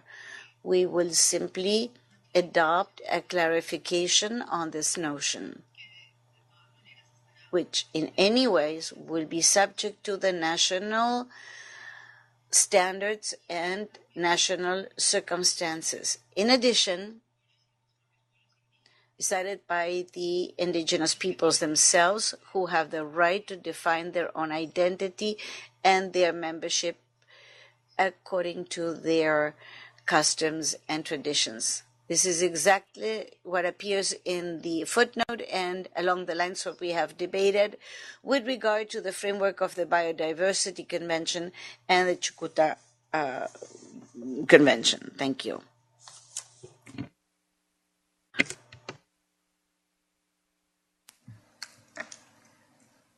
Does it clarify your concern?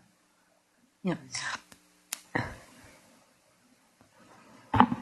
So indeed, this is solely for the purpose of this policy, and that's the opening sentence of the footnote.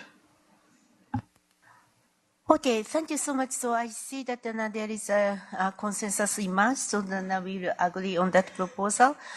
So we now go back to the second item of this, any other business, which is sexual exploitation. But I just would like to remind you, everyone in this room, it's 12, 20, and we still do have a very important adaptation council, so that we need to be very mindful about time. That LDCF, SCCF council is actually it's just following that for our deliberation. So with that, I would like to ask Carola to take the floor for sexual exploitation issue. Well, thank you, Naoko. And this will be a 1-minute AOB to not further prolong our schedule today, because I'm mindful that everyone has to leave. I just wanted to express here, 2018 has been an important year when it comes to dealing with sexual exploitation and abuse. And luckily we have adopted the revised environmental and social safeguards that have a provision on this as well. Just wanted to underline here that we think it's important that this is lived through all agencies, including within the GEF Secretariat itself, obviously, and that collectively we should have a zero tolerance for not acting upon incidents. That we feel is very important, and I think also here we have to mark that this is our intention in how we go about our future work in all issues related to the GEF. That's what I wanted to underline, and I'm confident everyone will agree. Thank you. Thank you so much for beautiful intervention. Thank you, Carola. With that, so maybe we need to move on to this any other business dates. William.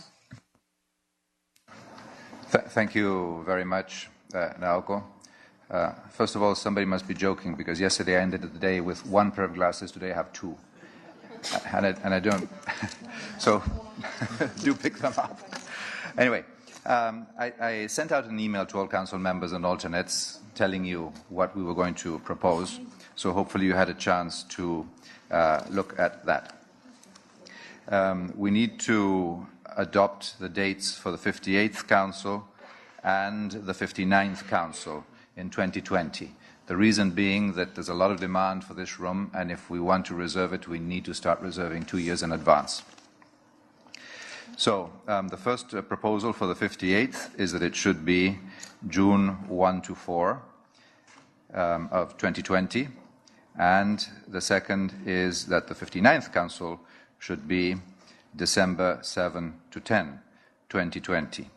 We're fairly confident that the December date, which tends to be more problematic because of multiple COPs, will be okay, as we understand that CBD will be held before the climate change COP. And the climate change COP is set currently for November, and I understand that even though it hasn't been officially decided, the preference of the host country is to do CBD in October. So that being the case, we should be safe with a date in December.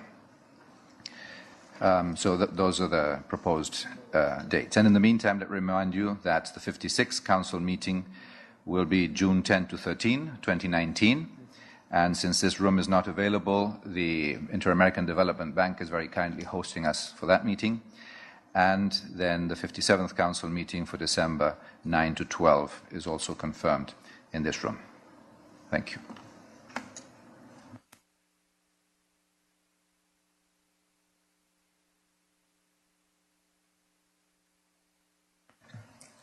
Any comments at this stage?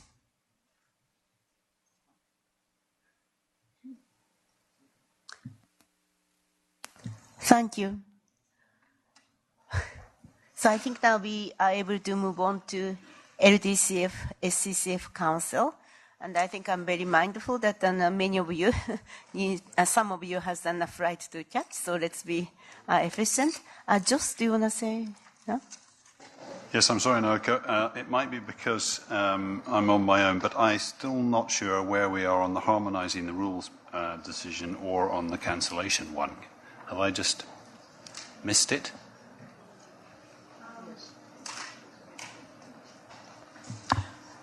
Okay, the harmonization one, I think this revised, meaning that that we distributed yesterday our addition, we added a working group, right? And then that the French proposal is to further add that the working group can also work on this and the dependency issue. That it's more like an methodology or the application or the monitoring. So that this working group has now the function in that sense. So that is, but with that, I thought it's agreed. Yeah, I think we should see this, though. No, actually, we distribute anyway, anyhow, the language that... You're going to? Okay. Yes. I haven't seen that yet. And then, not yet. Yeah, absolutely nobody, including myself, not seen it yet.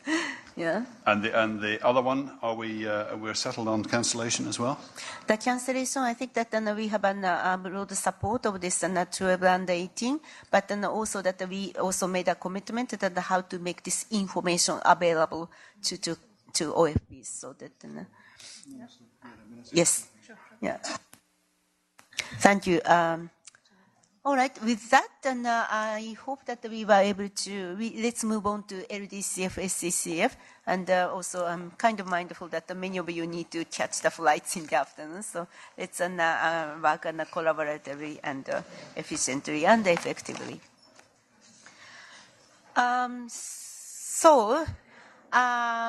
First, I would like to open the LDCS SCCF Council, and I would like to welcome Abdul to continue to serve as my co-chair, elected co-chair for those two council meetings. And so I very much rely on him. But maybe I just like to say, as an opening, I would like to just say a few words about this particular council, because as I mentioned in my actually another opening 2 days ago, that my takeaway from Katowice was very, very colored by very strong momentum, that emerging the momentum on adaptation issue. Maybe it's only me, but then I also hear the same kind of comments from several different parties, so that there is a kind of recognition, that interest, momentum, that how important adaptation is.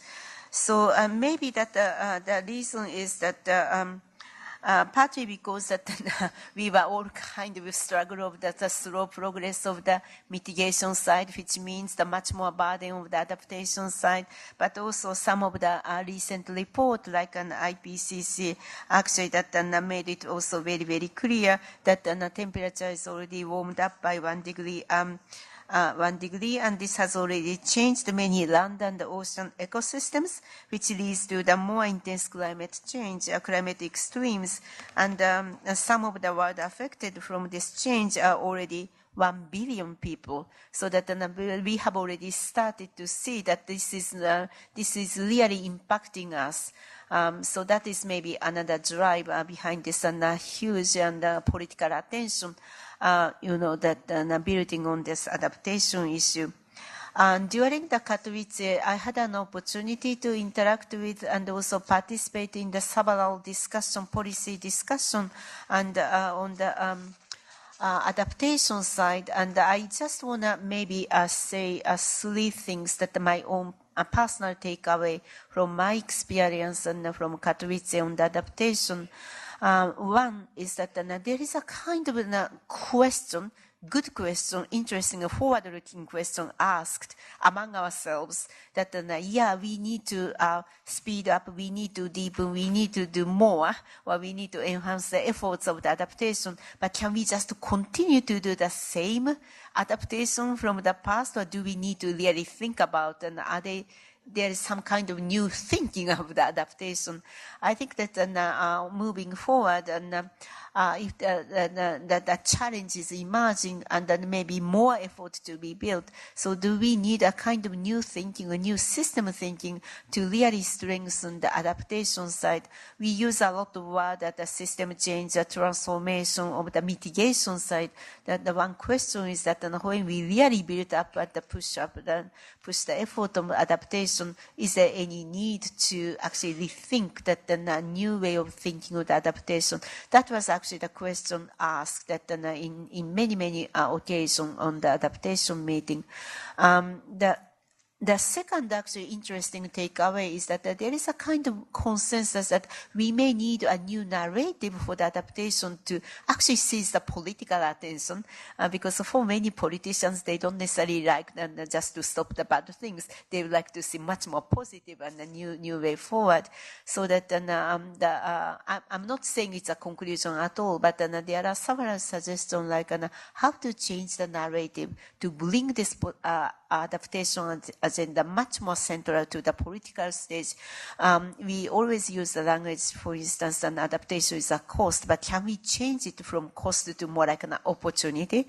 Can we always say that adaptation really affects, adaptation is needed for the poor and the vulnerable, but can we actually that also change it. And adaptation is everybody's issue. So that's another interesting suggestion. Then the third issue is that maybe that on the private sector side, this is actually this is maybe my third takeaway from the Katowice, that this time I see a lot of interest from the private sector on the adaptation issue. Used to be that more like their supply chain is threatened by adaptation, the climate change, so they are forced to come to the adaptation.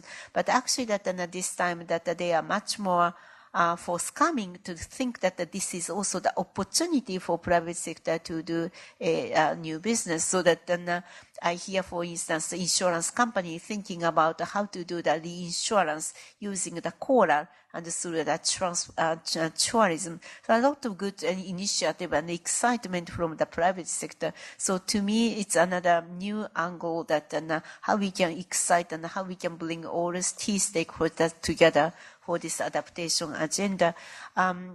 Today, we will present to you the work program, which does include the very interesting proposal.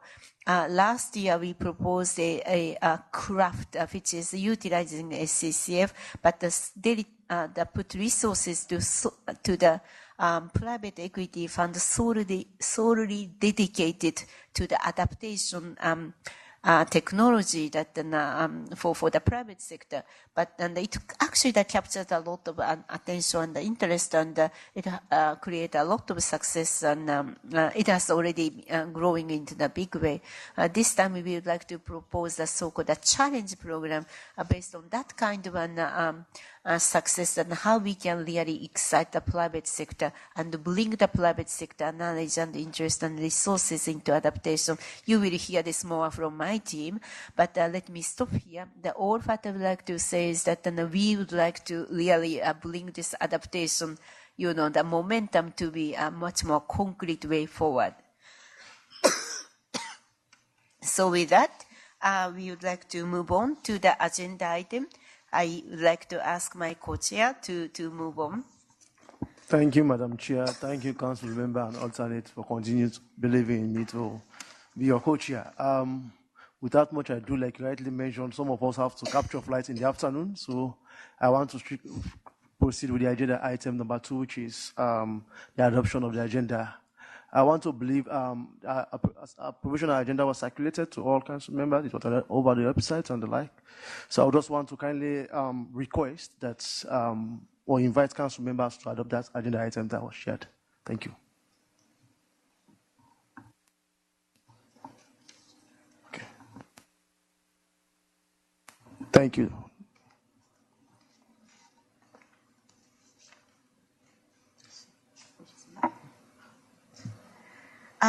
Thank you so much. So let's move on to this agenda item 3.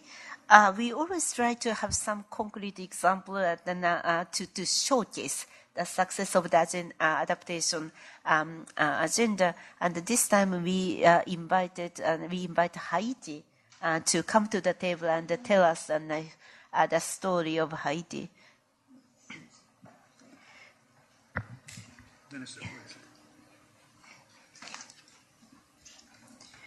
So please welcome today's guest speaker, Mr. Moise Jean-Pierre. Is a technical advisor? Yes. The minister? Technical advisor at the Ministry of Environment of Haiti and our operational focal point. Thank you so much for coming.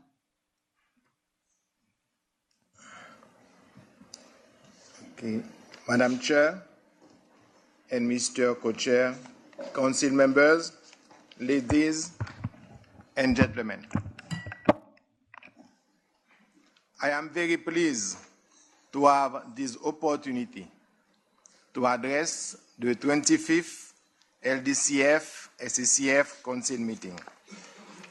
I am the operational focal point for Haiti and a long-standing friend of the Least Developed Countries Fund and the GEF. As you may know, Haiti is the only least developed country in the Americas. Again, and again, our people had to suffer from climate-related disasters. Haiti has an extremely high index of vulnerability to hurricanes, 12.9 on a scale of 13. So you can easily understand, for us, in our world, the LDCF is a ray of hope. Thanks to the generous support of donors, we have 5 LDCF projects in Haiti that have achieved excellent results on the ground. Today, I would like briefly to talk about our coastal community adaptation project that has been implemented by UNDP with support from LDCF. This project installs 8 hydroclimatic stations that now supply valuable climate information for Haiti's agriculture sector. The project supports also production of around 2 million new seedlings, and we have observed fast recovery of fertile soil where the seedlings were placed. The project supports also harvesting facilities, water tanks, and public fountains. These have led to increased food security and reduction in water-related disease. In terms of training, this project trained over 1,000 farmers on soil conservation, composting, mangrove grafting, irrigation techniques, and water conservation.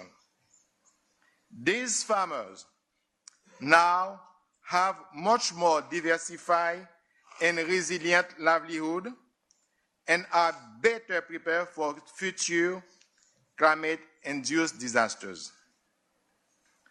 In addition, the project has helped key ministries and other governmental institutions to integrate climate change in adaptation to climate change in the budget lines.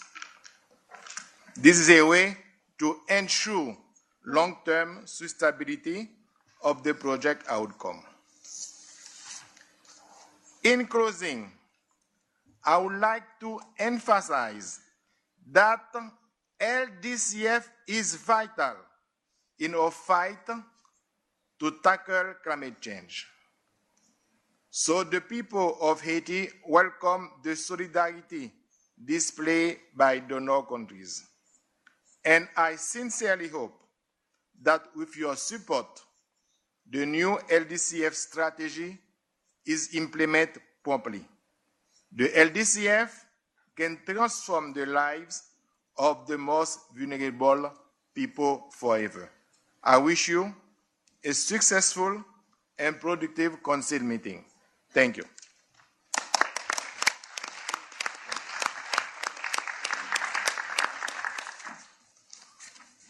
Thank you so much, Minister. Now, I think the agenda item is under you, no?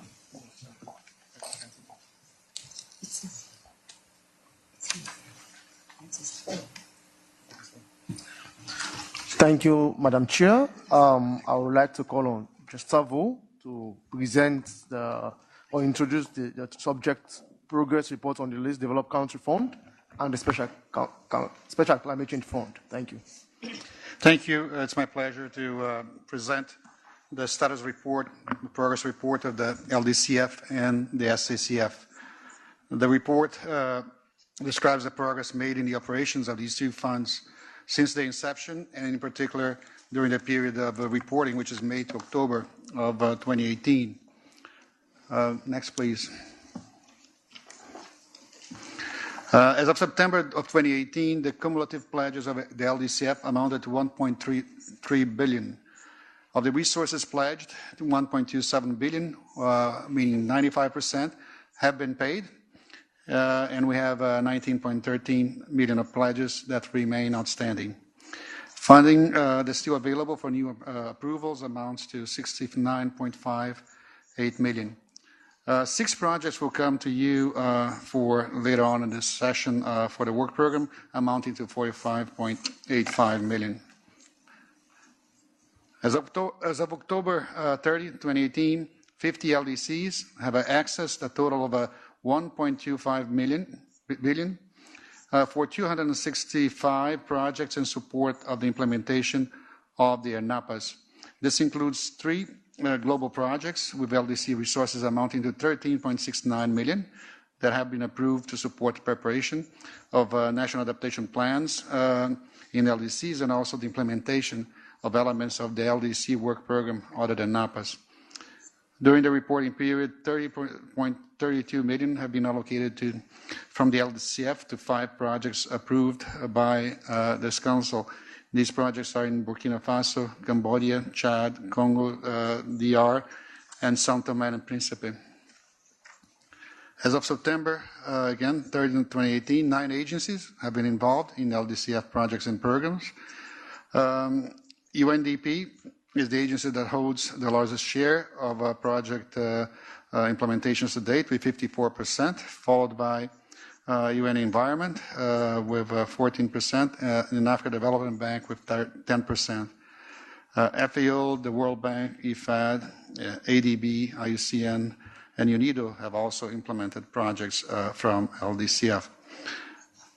During the reporting period, newly approved projects were submitted from UNDP, FAO, and the World Bank. During the one LDCF project was endorsed in this reporting period for $5 million, which is shown here for Lesotho, which is the climate change adaptation for sustainable rural water supply in the lowlands of Lesotho, implemented by AFPB, which aims to improve the livelihoods of 84,000 people in southwestern lowlands of Lesotho through the delivery of improved integrated water resources management services and infrastructure. Next, please. We also provide in a report a summary of the expected portfolio level results. 145 or the 173 projects endorsed or approved by the GEF CEO provided an estimate of the number of direct beneficiaries. These projects seek to directly reduce the vulnerability of more than 20 million people and place nearly 3 million hectares of land under improved management to withstand the negative impacts of climate change. Given the mandate of the LDCF to support the preparation of the NAP process in LDCs, 80 LDC projects are already supporting countries in their efforts to integrate climate change adaptation in 210 national development policies, plans, and frameworks. The LDCF also assists countries in laying the groundwork for climate-resilient development through 82 projects that will be able to provide countries with resources to strengthen their national hydromet and climate information services.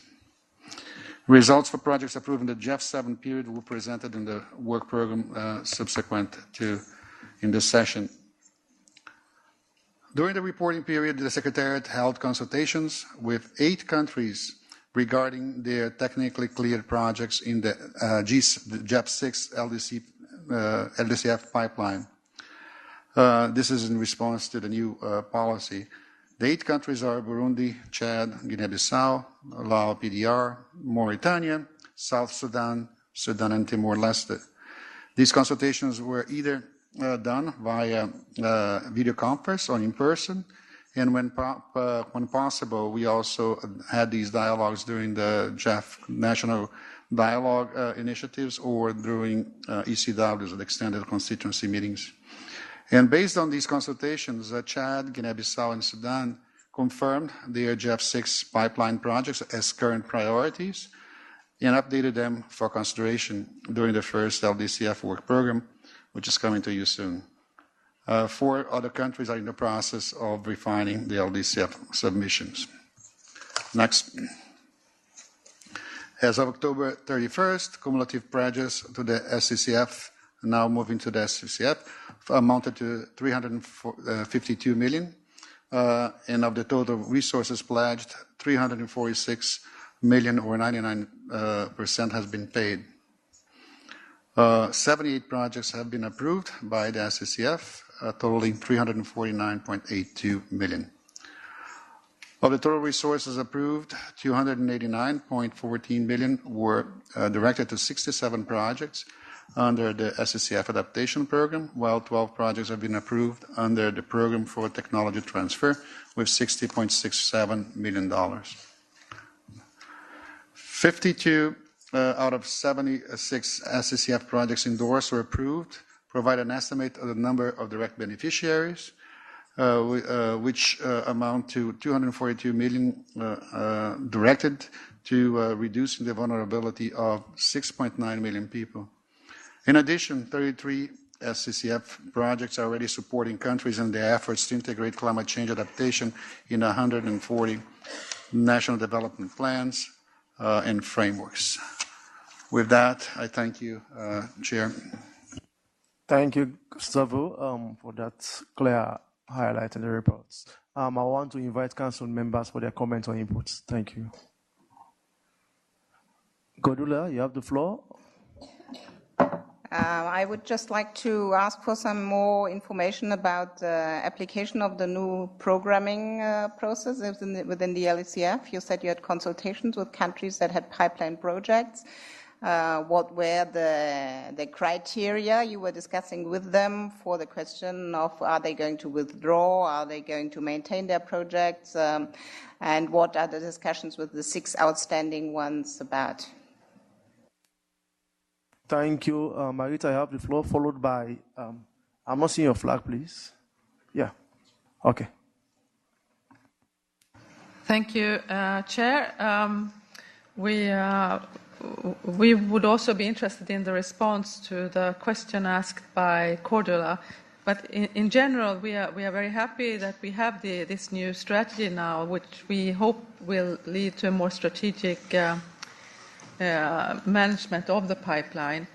I took the floor just to say that we attach a lot of importance to the LDCF, and as we have announced in various fora this past year, we provided in total 135 million Swedish crowns to LDCF for 2018.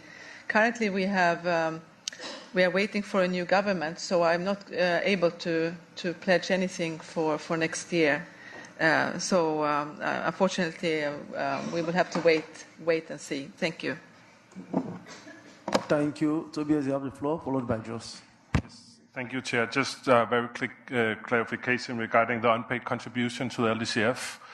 The amount of $8 million US from Denmark should have been paid and transferred to the trustee on November 20. So I know it's not reflected in the presentation, but the amount has been transferred. Thank you. Thank you, Jos, followed by Corolla. Thank you. Thank you for a good document and for the presentation. Happy to see that there is work on the pipeline and that it's producing updated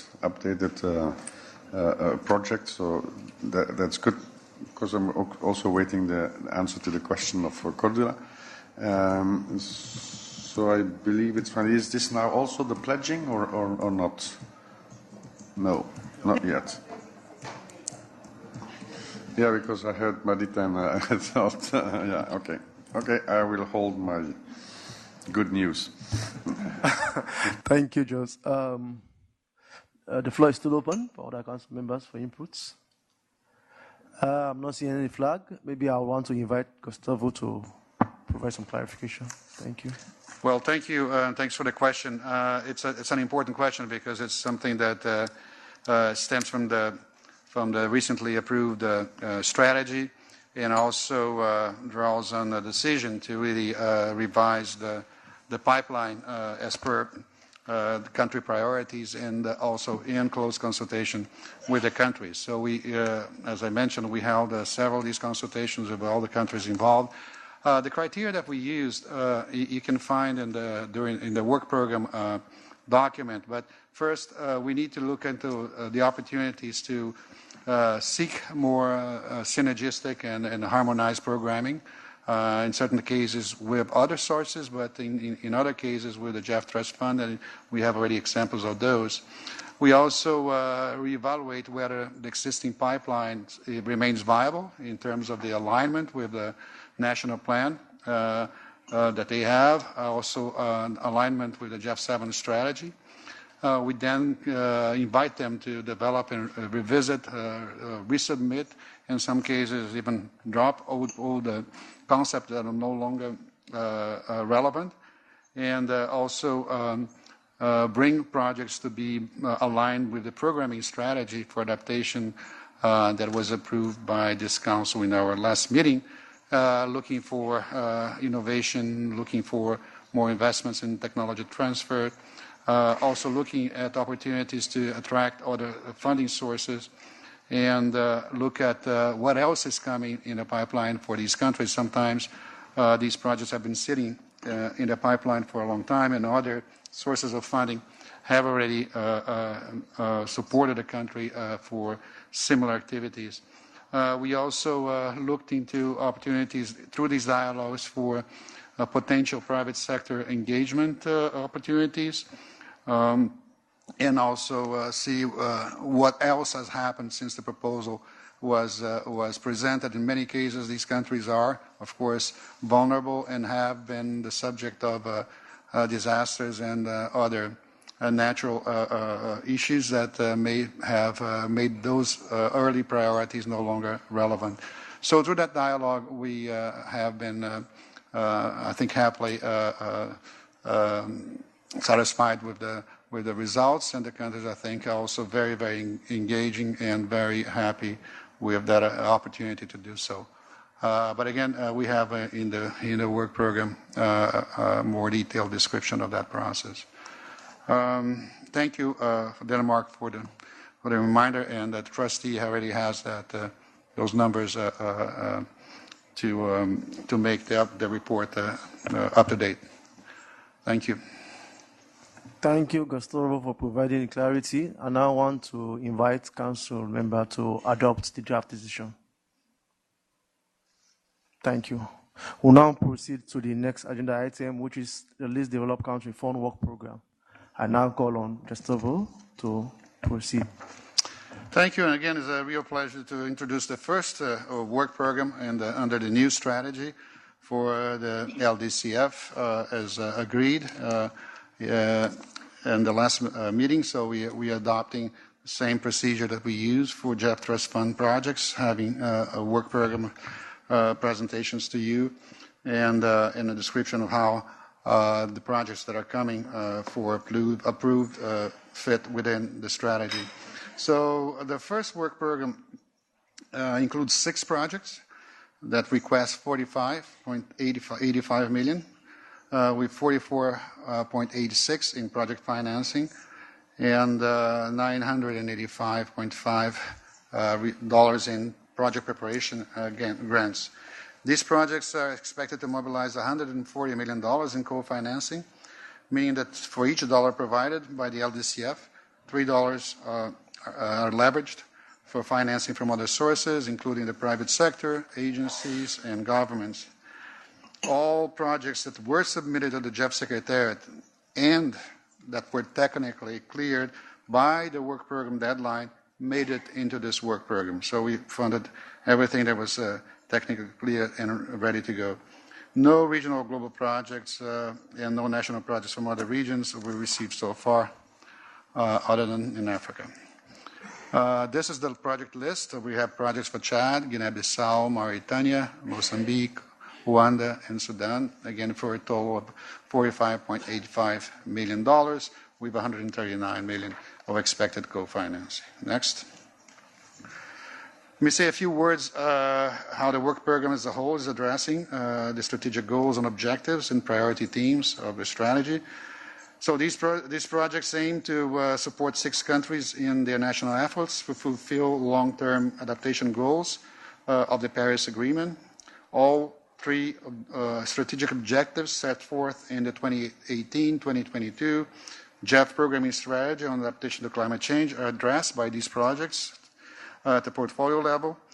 And finally, priority themes that were addressed include urban and rural resilience building through water supply and sanitation management, climate proofing of rural settlements, strengthening capacities of agropastoral communities to plan for and adapt to climate change, and strengthening climate monitoring capabilities and early warning systems. Next. One of the improvements that were introduced with the transition to the work program model is the ability to have an assessment of the strategic prioritization of the cohorts of projects presented to the Council for approval. Agreed factors on this considered for the strategic prioritization includes, as we just mentioned before, elements listed in this slide. We have alignment with national needs and priorities, being the ones that are most relevant in this case. The assessment by GEFSEC indicated the following.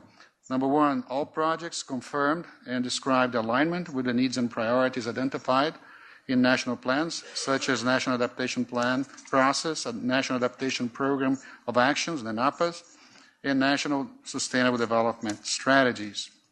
As a batch of projects, as a cohort of projects, six projects are addressing all three strategic priorities identified in the programming strategy. The projects present opportunities to catalyze support, including significant co-financing, which is not generally the case with adaptation projects historically, and also alignment with other funding sources, and the first multi-donor trust fund programming opportunity under GEF6, under GEF7 comes in this work program. This is the first work program. Three countries with a relatively low level of LDCF support to date are included in this work program to help facilitate access to by countries underserved by the LDCF to date. Next. Four agencies are responsible for projects in the work program. UNDP with 3 projects, covering 57% of the requested resources of totaling 26.1 million, followed by AFDB with 9.7 million, and UNEP and the World Bank are requesting $5 million each for projects that they will be implementing. Next. Since this is the first work program presented to the Council, we have some observations and early lessons to share, particularly from our efforts to reach out and consult with countries. We have organized consultations with countries at various occasions and opportunities, including during the climate negotiations, national dialogues, a visit to countries, video conferences, teleconferences, and many of these consultations also involve the agencies. In particular, we made efforts to consult with countries with GEF6 pipeline projects in line with the recommendations in the strategy that you approved and that I described in the progress report. And these consultations offer different opportunities for national counterparts to interact with GEF Secretariat technical people, clarify strategy and policy elements, and share current adaptation priorities and expectations. Next. In terms of the expected results, the 6 projects cover a wide range of interventions, as I mentioned before. Contributions of the 6 projects of the work program on the new adaptation core indicators as follows: 4.877 million people as direct beneficiaries, of which 2.431 million are female, 4,500 hectares of land under climate resilient management, 28 policy plans and development frameworks mainstreaming climate resilience, and 5,310 people with enhanced capacity to identify climate risks and engage in adaptation measures, of which 2,050 are female. We plan to introduce these indicators in a future scorecard. Again, this opportunity is also timely to thank STAP. STAP, again, has been very helpful in screening these projects And among the 6, 4 projects were considered by staff to be ready to go and under the concur category, which are Chad, Mauritania, Mozambique, and Rwanda. And 2 projects in Guinea-Bissau and Sudan received minor revision to be considered during project design. And with that, Chair, I conclude my presentation. Thank you. Thank you, Gustavo. I would want to invite council members to make input into the work program. Thank you. Kadula, you have the floor, followed by Tobis.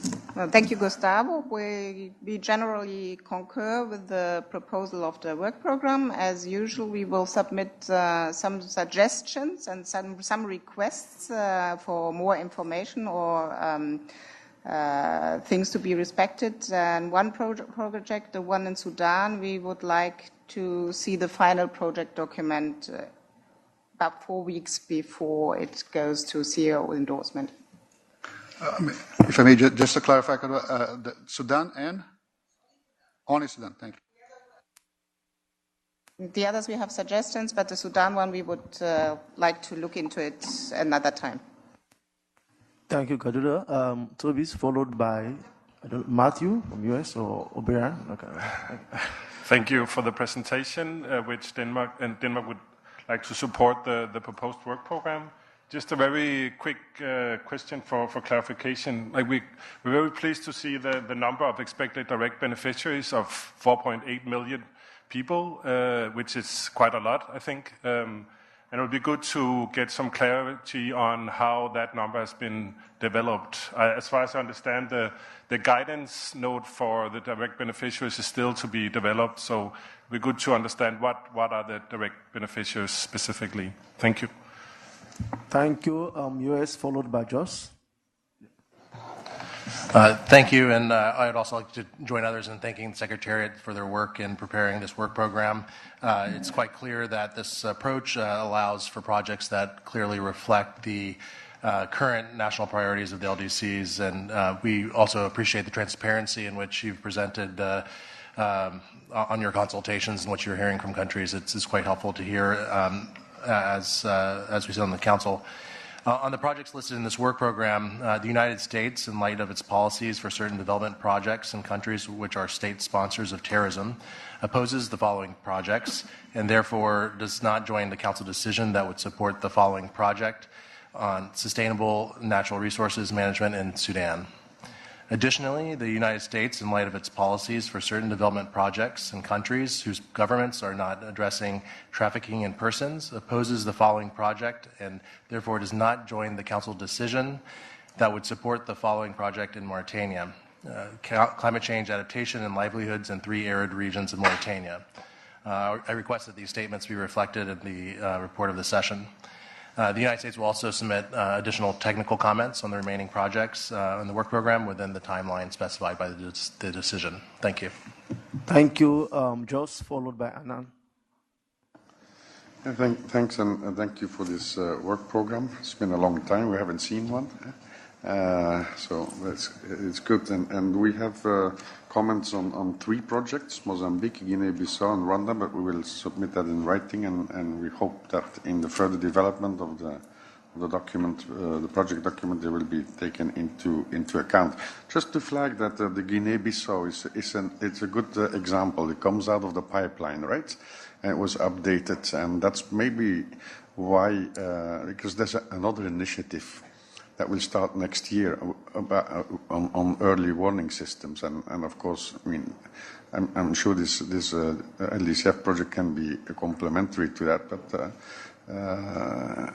I mean, maybe because it came out of the pipeline, it was not up to date entirely with what is planned, as I said, for next year. But so, and then. Yes, so we will send in the rest in writing. Thank you. Thank you, Joss. Anand, you have the floor. Thank you very much for the work program. I just wanted to make one overarching comment with respect to gender equality. And we're pleased to see that the beneficiary count has been disaggregated by sex, but we'd still like to have an understanding of how well the projects in this work program have taken into account the directives in the new policy on gender equality. We see that there are many crosswalks between climate change adaptation and gender equality, and so we'd like to be able to understand those crosswalks a bit better. Thank you. Thank you, Anand. We'll now call on Gustavo to provide some clarity. Thank you.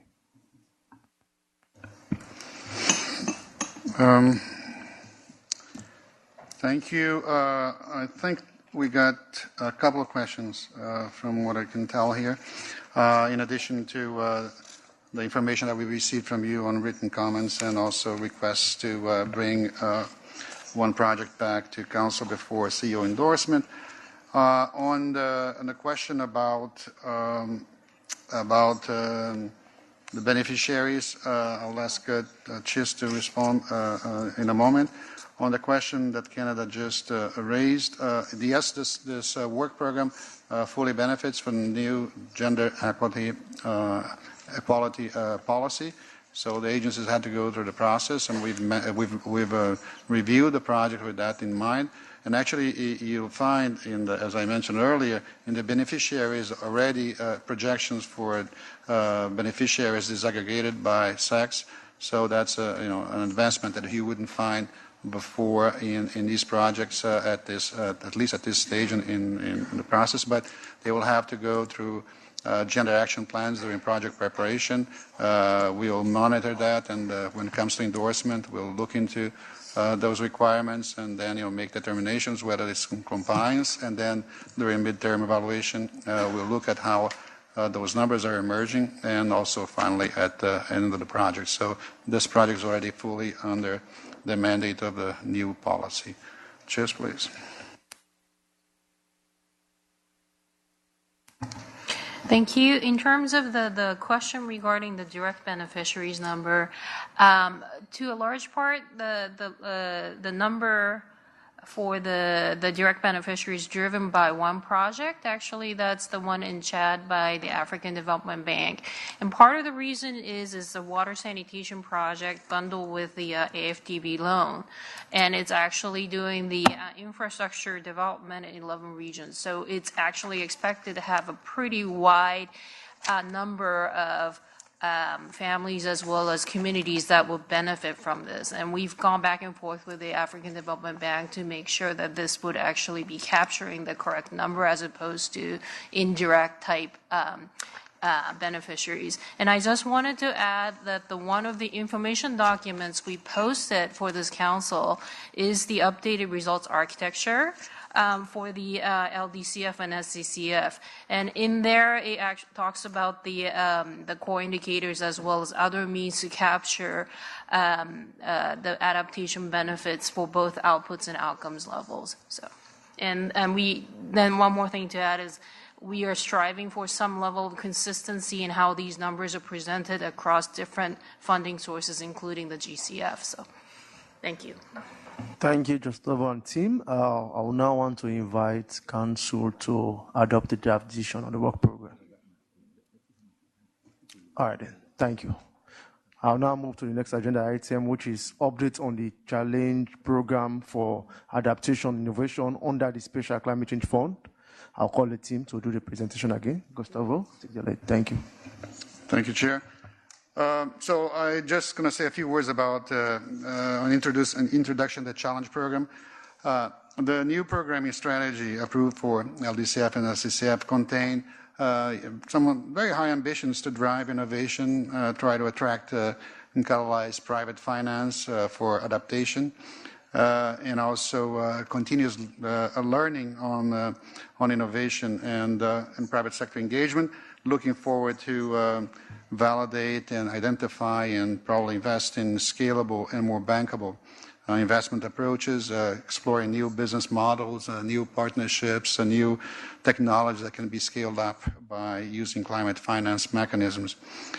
So this program, challenge program, is to be implemented based on selection criteria that are fully consistent with the approved strategy. and we will be screening proposals in line with the pre-screening process already employed for the SCCF to ensure that there is comparable quality of proposals, ensuring that there is equitable distribution of funds among recipient countries, and also ensure that projects are indeed of a high degree of innovation, that they can hold potential to catalyze private sector for adaptation at scale. The Challenge Program is also looking to fund proposals with local solutions which are cross-learning in sectors that have been identified as high priorities. So these priority themes, they include entrepreneurship development with adaptation in the climate resilience space, promoting local private sector actors, particularly micro, small and medium-sized enterprises, which are critical for building resilient economies, providing services and access to hard-reach populations, and building multi-stakeholder platforms and incubators on climate security, resilient food supply, and more. So we consider this as being an exciting opportunity. It's a relatively small financial space, but can be the driver of a lot of innovation, really above and beyond business as usual, that can mobilize a range of stakeholders to drive innovation in the adaptation space. As Naoko mentioned in her opening remarks, we need to really look into how we scale adaptation, because the impacts of climate change are strengthening quite rapidly, and then mobilizing private sector resources for adaptation is absolutely critical, and the Challenge Program can be one tool in this, in stimulating catalytic and transformational change. So I'll leave it here, and we'll welcome your comments. Thank you. Thank you. I want to open the floor for comments. Kadula? I would just like to know, is this only coming from SCCF, or will this also be LDCF resources? And how much would be the resources? Yeah, and then I would like to learn more about the question of country ownership with regard to this program. Thank you, Kadula. Any other member? In the absence of any other flag, I will ask that you respond. Yes, Corolla, it comes from both funds, and it's $5 million each, so it's $10 million for the whole thing. Yes, Kadula, you still have the floor. In this case, I would just like to remind you that we believe that the LDCF should mainly profit the country programs with a high ownership of the relevant countries, and that we are somehow reluctant to allow for a lot of global projects from the limited funds that we attribute to the LDCF. Thank you, Kadula. Yes, thank you. Yeah, we share the same preoccupation to keep that space rather limited and really looking at innovation. This is the strategy that was approved includes a provision for a global and regional set-aside under the LDCF, right? And which is 10%, which is a small fraction of the resources, the same way that we did in GEF 6. So that space is still there. And the strategy for LDCF, yes, this is already driven. Joss, you have the floor. Yeah, thanks. And of course, we approved the strategy, so we stand by that. But we also said in that context that innovation is good, but it's a means. It's not an objective in itself. So we have to be careful when assigning certain. And I would join Cordula here that our contribution is also more meant to be pure country. Serve pure country drivenness in the context of adaptation. So that's something we have to keep an eye on. If I may, on another issue, it's anyhow tied to there is also an information document on graduation of LDCs, and it is very alive in the conventions. In climate in Katowice got just postponed until next year. That is because the rule book was more important. So I was just wondering if you are actively sort of, I mean, we are supposed to know it and through our constituencies inform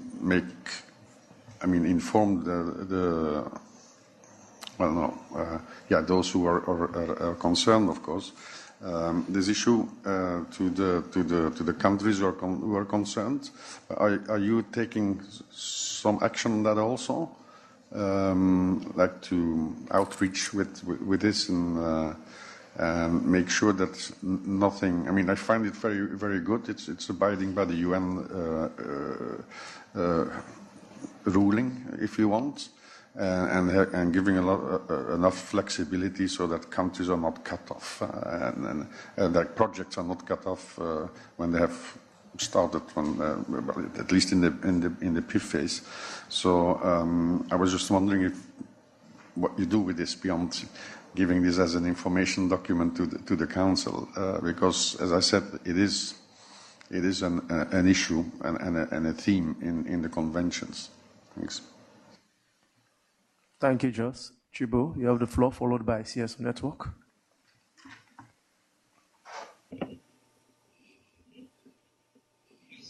Thank you,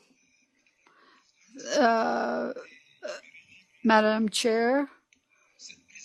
I'm very pleased with this presentation, which we support because it deals with the issues of innovation and especially scaling up when it comes to all the food security issues. In my constituency, we are interested in this and also promoting the private sector, because if we want to have something that lasts, we have to encourage the private sector. And here I'm thinking of the NGOs also, with this issue of decentralization, which is very advanced in our country today. Today, the door for these projects are communities, and that's normal, because if we want to have major impacts in our country, we need to strengthen the local level where the activities take place. And so it's necessary to give advice to these communities which have to carry out these activities, that they really have to take ownership to this and this is good for sustainability and the transformational change that we want. Thank you very much. CSO Network, you have the floor. Thank you. For the GEF CSO Network has proposed that in the pre-selection criteria for proposal under the challenge program, we propose that among the select priority themes to include all proposals which targets technologies which address energy issues, and also all proposals which also targets solutions which are stems around mobile technologies. Thank you. Thank you. I will now invite Gustavo to make his comments. Thank you. Thank you. I guess we have one outstanding question that is on the graduation policy, and again we are following what's the schedule that has been anticipated. We are in touch with the countries that are on the cusp of that process, and we propose to continue using the methodology that we informed to process projects from these countries. But Chiz, if you want to add to this. Yeah, thank you, Gustavo. In response to the Belgian question, we are raising our understanding of the status of graduation in certain SIDS, such as Vanuatu, as well as also Angola. So when we were having conversations with them about the possible programming, we were reminding them of the timeline as we understand it. And also for the negotiation process, we have provided information upon request. And one of the reasons this is now posted as an INF document is to precisely help inform as this topic comes up. So I understand as well as you that it's going to come up in the next SBs in June of 2019. And as parties requested, we're ready to provide further insights as well as explanations. Thank you. Thank you. I'm not seeing the flag up, so I want to thank Gustavo and team, and I want to bring this agenda item to close.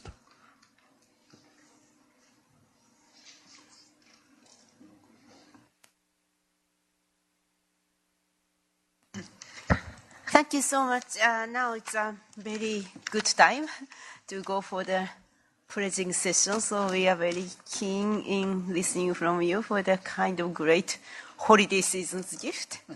So may I open the floor for your kind contribution. Carola, please. Thank you, Naoko, and thank you for this session at the late hour of our meeting. Just from our constituency, I want to mention that Finland will contribute 2 million euros to the LDCF, and that the Netherlands has contributed in 2018 $9.1 million US. We didn't contribute before, so that's a very nice improvement, I think, on our side. And we're in the process of considering substantially higher contributions in future years, but we have not been able to finalize that decision making. Thank you. Thank you so much for your support. Is it Denmark? Denmark. Tobias, please. Thank you. I'm happy to inform that pending political approval, Denmark also intends to contribute $23 million US, which is 150 million DKK to the LDCF in 2019. Thank you. Thank you so much. May I call on Jos? Yes, I have bad news and I have good news. Oh, I only need good news, Jos. Well, the bad news is that I don't know if we ever have a government. Unlike like Sweden, we're in turmoil politically, so it's well. So from the federal side, which is the most regular and the highest in summing $115 million dollars cumulatively. We can't announce anything, but the Walloon region of Belgium, who has also already contributed, I think 6-7 million. They have now announced in Katowice for the next year 2.9 million euros. So that's the only thing I can for sure pledge. We'll see later. Thank you so much. Please send my best regards to them. Stephanie, please. Merci, Madame la Présidente. Thank you, Madam Chair. I have the pleasure of reminding you of the pledge we did at the COP24 to contribute 20 million for LDCF and 15 million for the Adaptation Fund. These are euros, and we plan to increase our contribution by 20 million euros starting in 2020. Perhaps there was 20 billion euro for the fight against climate change starting in 2020. Thank you. Stefan. Thank you, Madam Co-Chair. Pleased and happy to announce that Switzerland, subject to approval of the second chamber of our parliament, will be paying into the LDCF and SCCF over the next 4 years the amount of $13.25 million US. And the 75% of the amount goes to the LDCF for the reasons that we heard from the gentleman from Haiti, and also knowing the the huge demand that is there. So we wished we could have upped it more, but that's what we can announce. Thank you so much. Stephanie may want to come back, right? Sorry, I was quite upset because flight for Paris is cancelled. Anyway, so just to correct what I wrongly stated. So 20 million euro for LDCF is correct. Yes. 15 million euro for the adaptation fund is correct. Yes. And from 2020, we committed for 5 billion over on the overall public financing from France to fight against climate change. Sorry. No, well understood. Okay. Thank you so much for all of your kindness and contribution to LDCF, and we really take it as your trust in us and also the support to LDC and SCCF. So thank you so much. Shall we move on to any other business? No? If there is no request, Joss. Sorry, it's leftover from flight cancellation business. All right, so this may be the end of the LDCF SCCF session. Again, I'm super excited, and so with your contribution and your engagement, your support for those two funds, and I think we will really looking forward to a good way forward. Thank you so much. Thank you. Now you are getting another Christmas gift from us, and so we were now distributing a joint summary of co-chairs, and because it includes several new additions from this morning conversation, you may want to take a few minutes to look at them.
So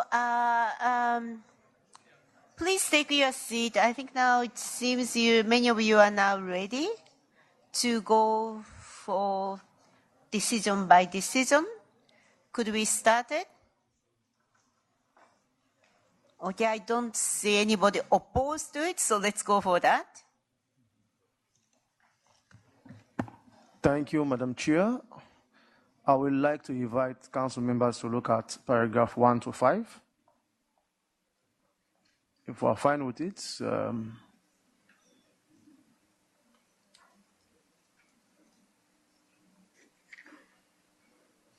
I hope that's okay. We'll look at paragraph 6.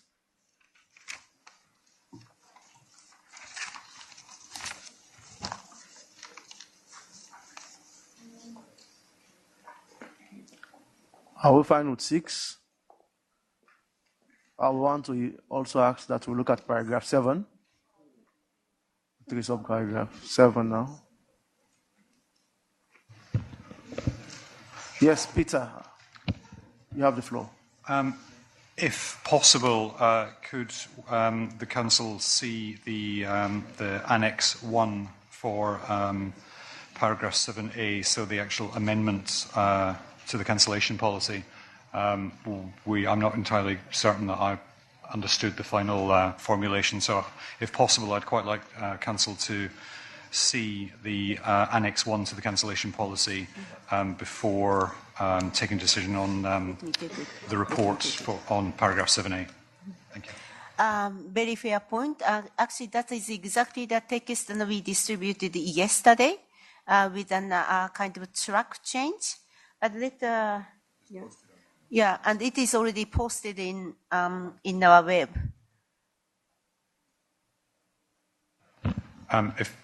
If I could therefore just beg indulgence to have a look at that, if you proceed, and I'll come back. Thank you. All right. So C7 is pending. We'll look at paragraph 8.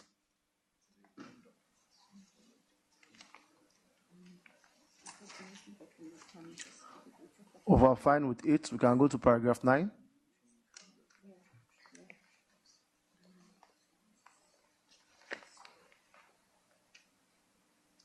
I am not seeing any flag up. 9. So we'll go to 10.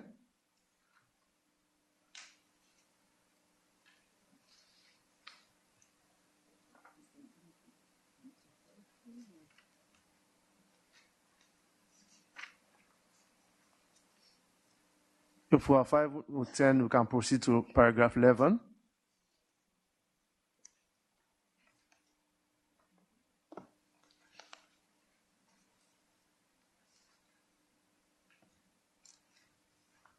I am not seeing any flag up, so we'll proceed to paragraph 12.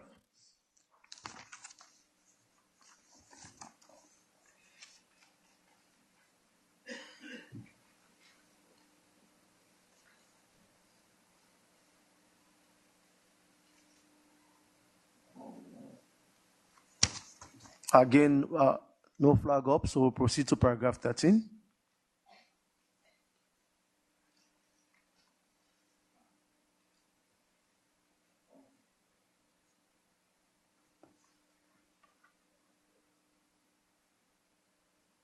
Okay, Laura, you have the floor. Gracias, señor presidente. Thank you, Mr. Chair. Just to ask you about the proposal of there being an annual report, that was a proposal made by India. And it's not in this paragraph. Would it be put in the document or should it be reflected here? Am I confused?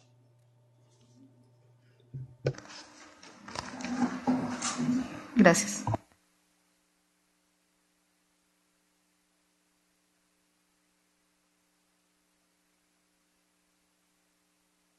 My understanding is that this newly created working group can take a look at also the monitoring. That was my understanding. So that what this group can do is to really monitor what's going on. And then if there is any kind of consequences, then we will actually think about what we could do. So that's what my understanding of the annual report, or that the meaning of the annual report is more like a monitoring of this situation. Or did I get it wrong?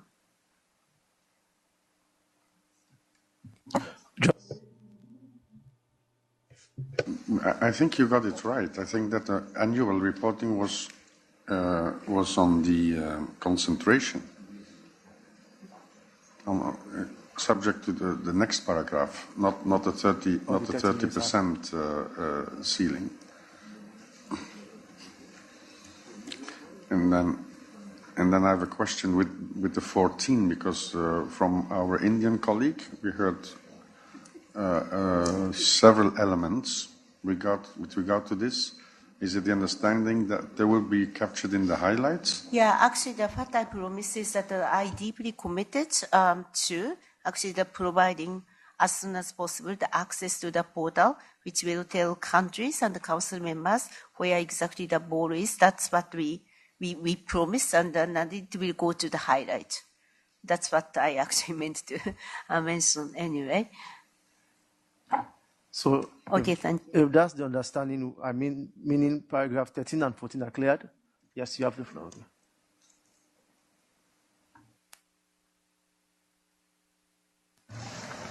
The annual reporting, you mean to say the highlight? It will not come here in the paragraph either 13 or 14? The annual report, as was pointed out by the Indian chair, where you will capture that? In the highlight or which area? Can you maybe clarify what do you mean by annual report? I think the monitoring will be done by a working group. So I thought that is already captured in that. And this highlight can capture our commitment to provide access to the countries on this and where that package as a project is. So there are two different things, but I thought we respond to apparent concern in these ways. So if we agree on the clarity on that, maybe so we have cleared 13 and 14. So now can we look at paragraph 15?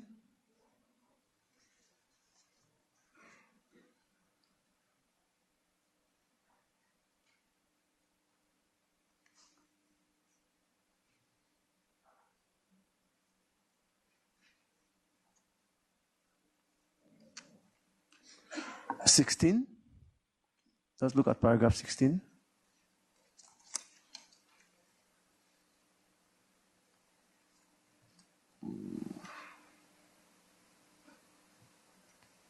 Can we go to paragraph 7? Okay, Laura, you have the floor. Yes, sorry. Just to check that there will be in the highlights the fact that we had asked that the Secretariat work on revising the fiduciary standards in the future, right? Yeah.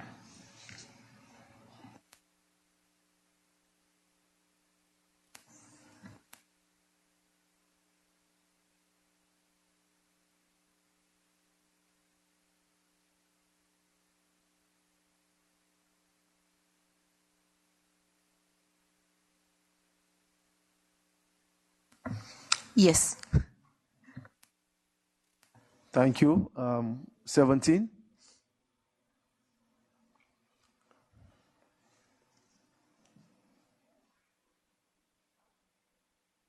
I'm not seeing anybody. 18. Paragraph 18 now. We'll go to look at paragraph 18.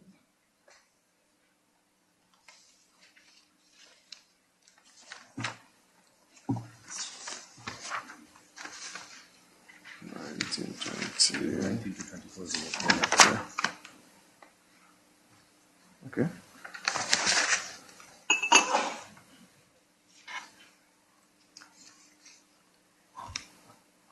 I want us to look at the work program from 19 to 24.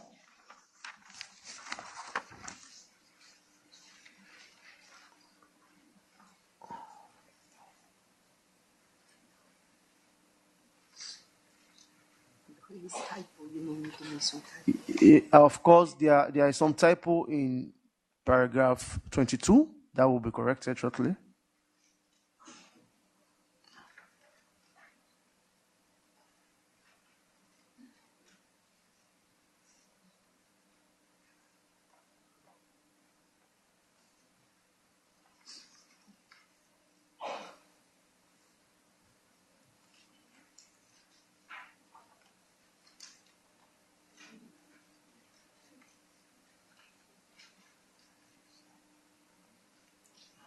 I'm not seeing any flag up. Can we give you some time? 19 to 24. Paragraphs 19 to 24.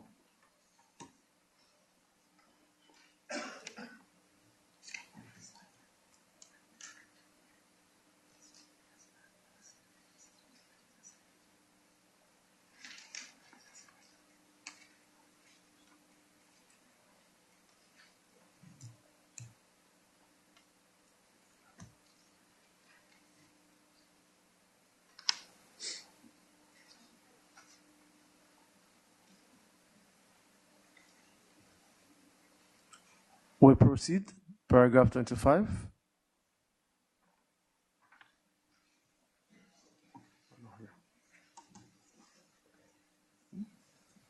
No? Yeah. Relationship with the convention. Paragraph 26.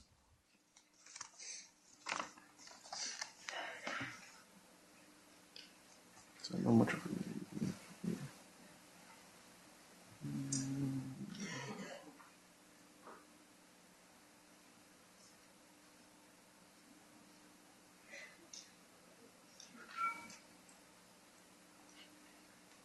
I am not seeing any flag up. We'll look at paragraph 27.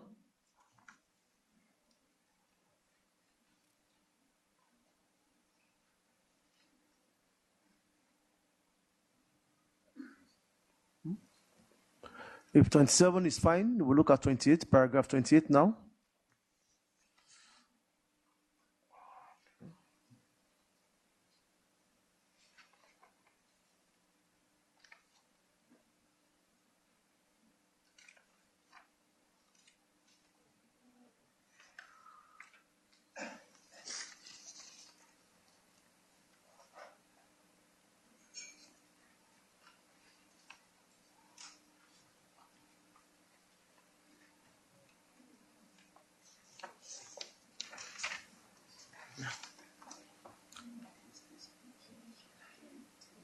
Paragraph 29.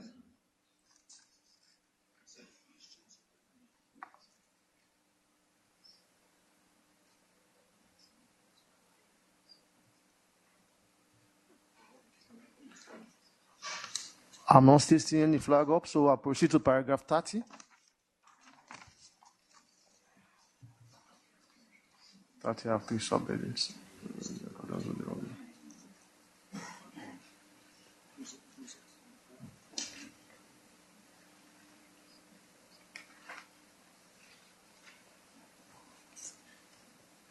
Paragraph 31.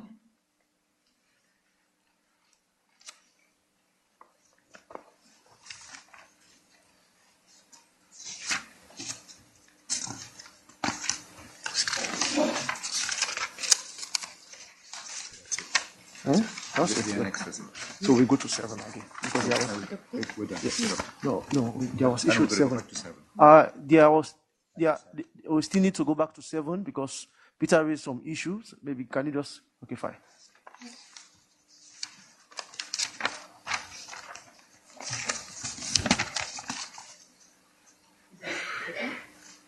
There was some issues with 7 we raised.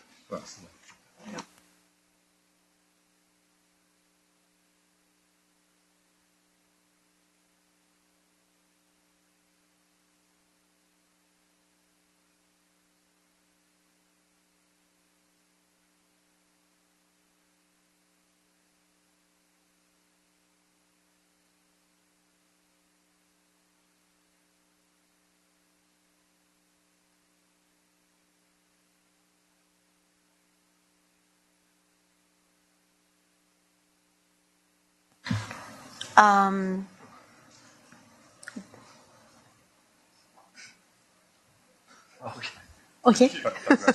Good. So 7 is okay. So 7 is okay. So I just want to still ask the floor. Are there any other issues within it? I think we are fine with the entire document. So I want to kindly invite that the joint summary is approved.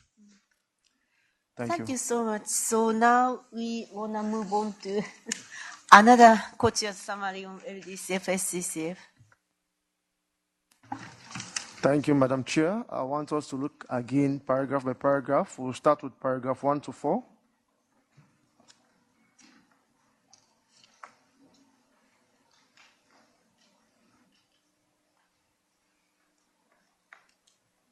If we're fine with that, we'll proceed to paragraph 5.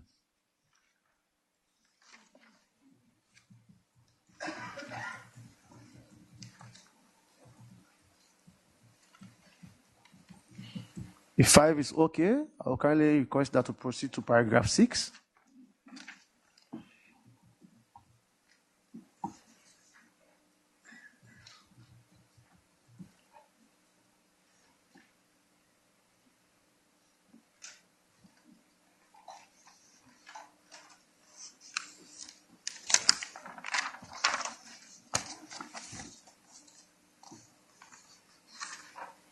Again, no flags up. I will kindly ask that to proceed to paragraph 7.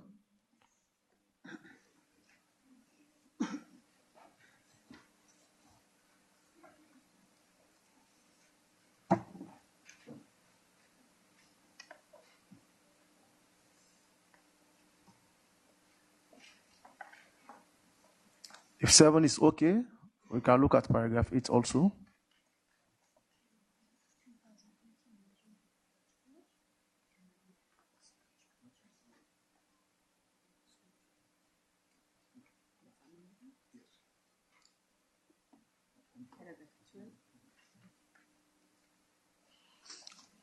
If 8 is okay, we'll move on to paragraph 9.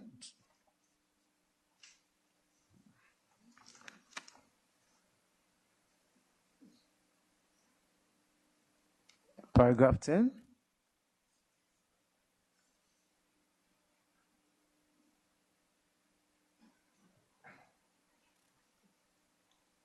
Paragraph 11.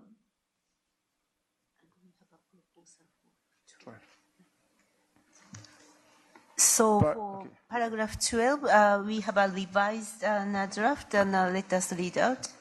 So in paragraph 12, after the contribution from France, it should read the Netherlands, US dollars 9.1 million to the LDCF in 2018. Then add one more line below, Sweden, Swedish krona 135 million to LDCF in 2018. If that is accepted, we can move on to paragraph 13.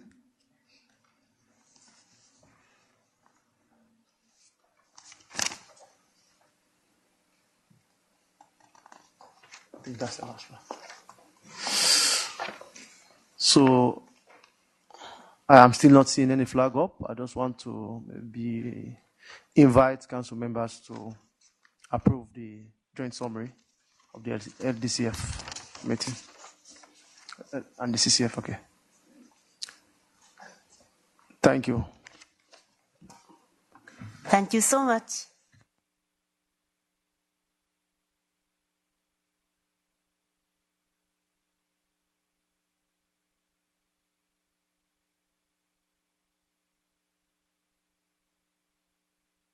Okay. In concluding, I just want to thank council members and alternates for your endeavors.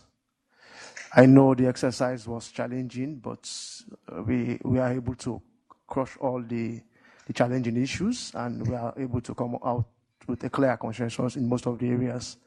I just want to thank you very much, and thank you for the support you have given me so far. I wish all of us safe trip back home and bon voyage. Thank you.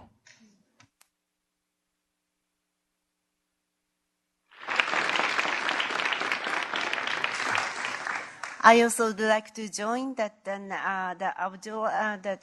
his concluding remarks, and I would like to thank everybody in this room and spend a very extensive but very rich and fruitful 3 days, and so close to the Christmas holiday season. Really appreciated it. As I mentioned in my opening, that I have really a big hope for this council, because we need urgent action to get the GEF 7 on track.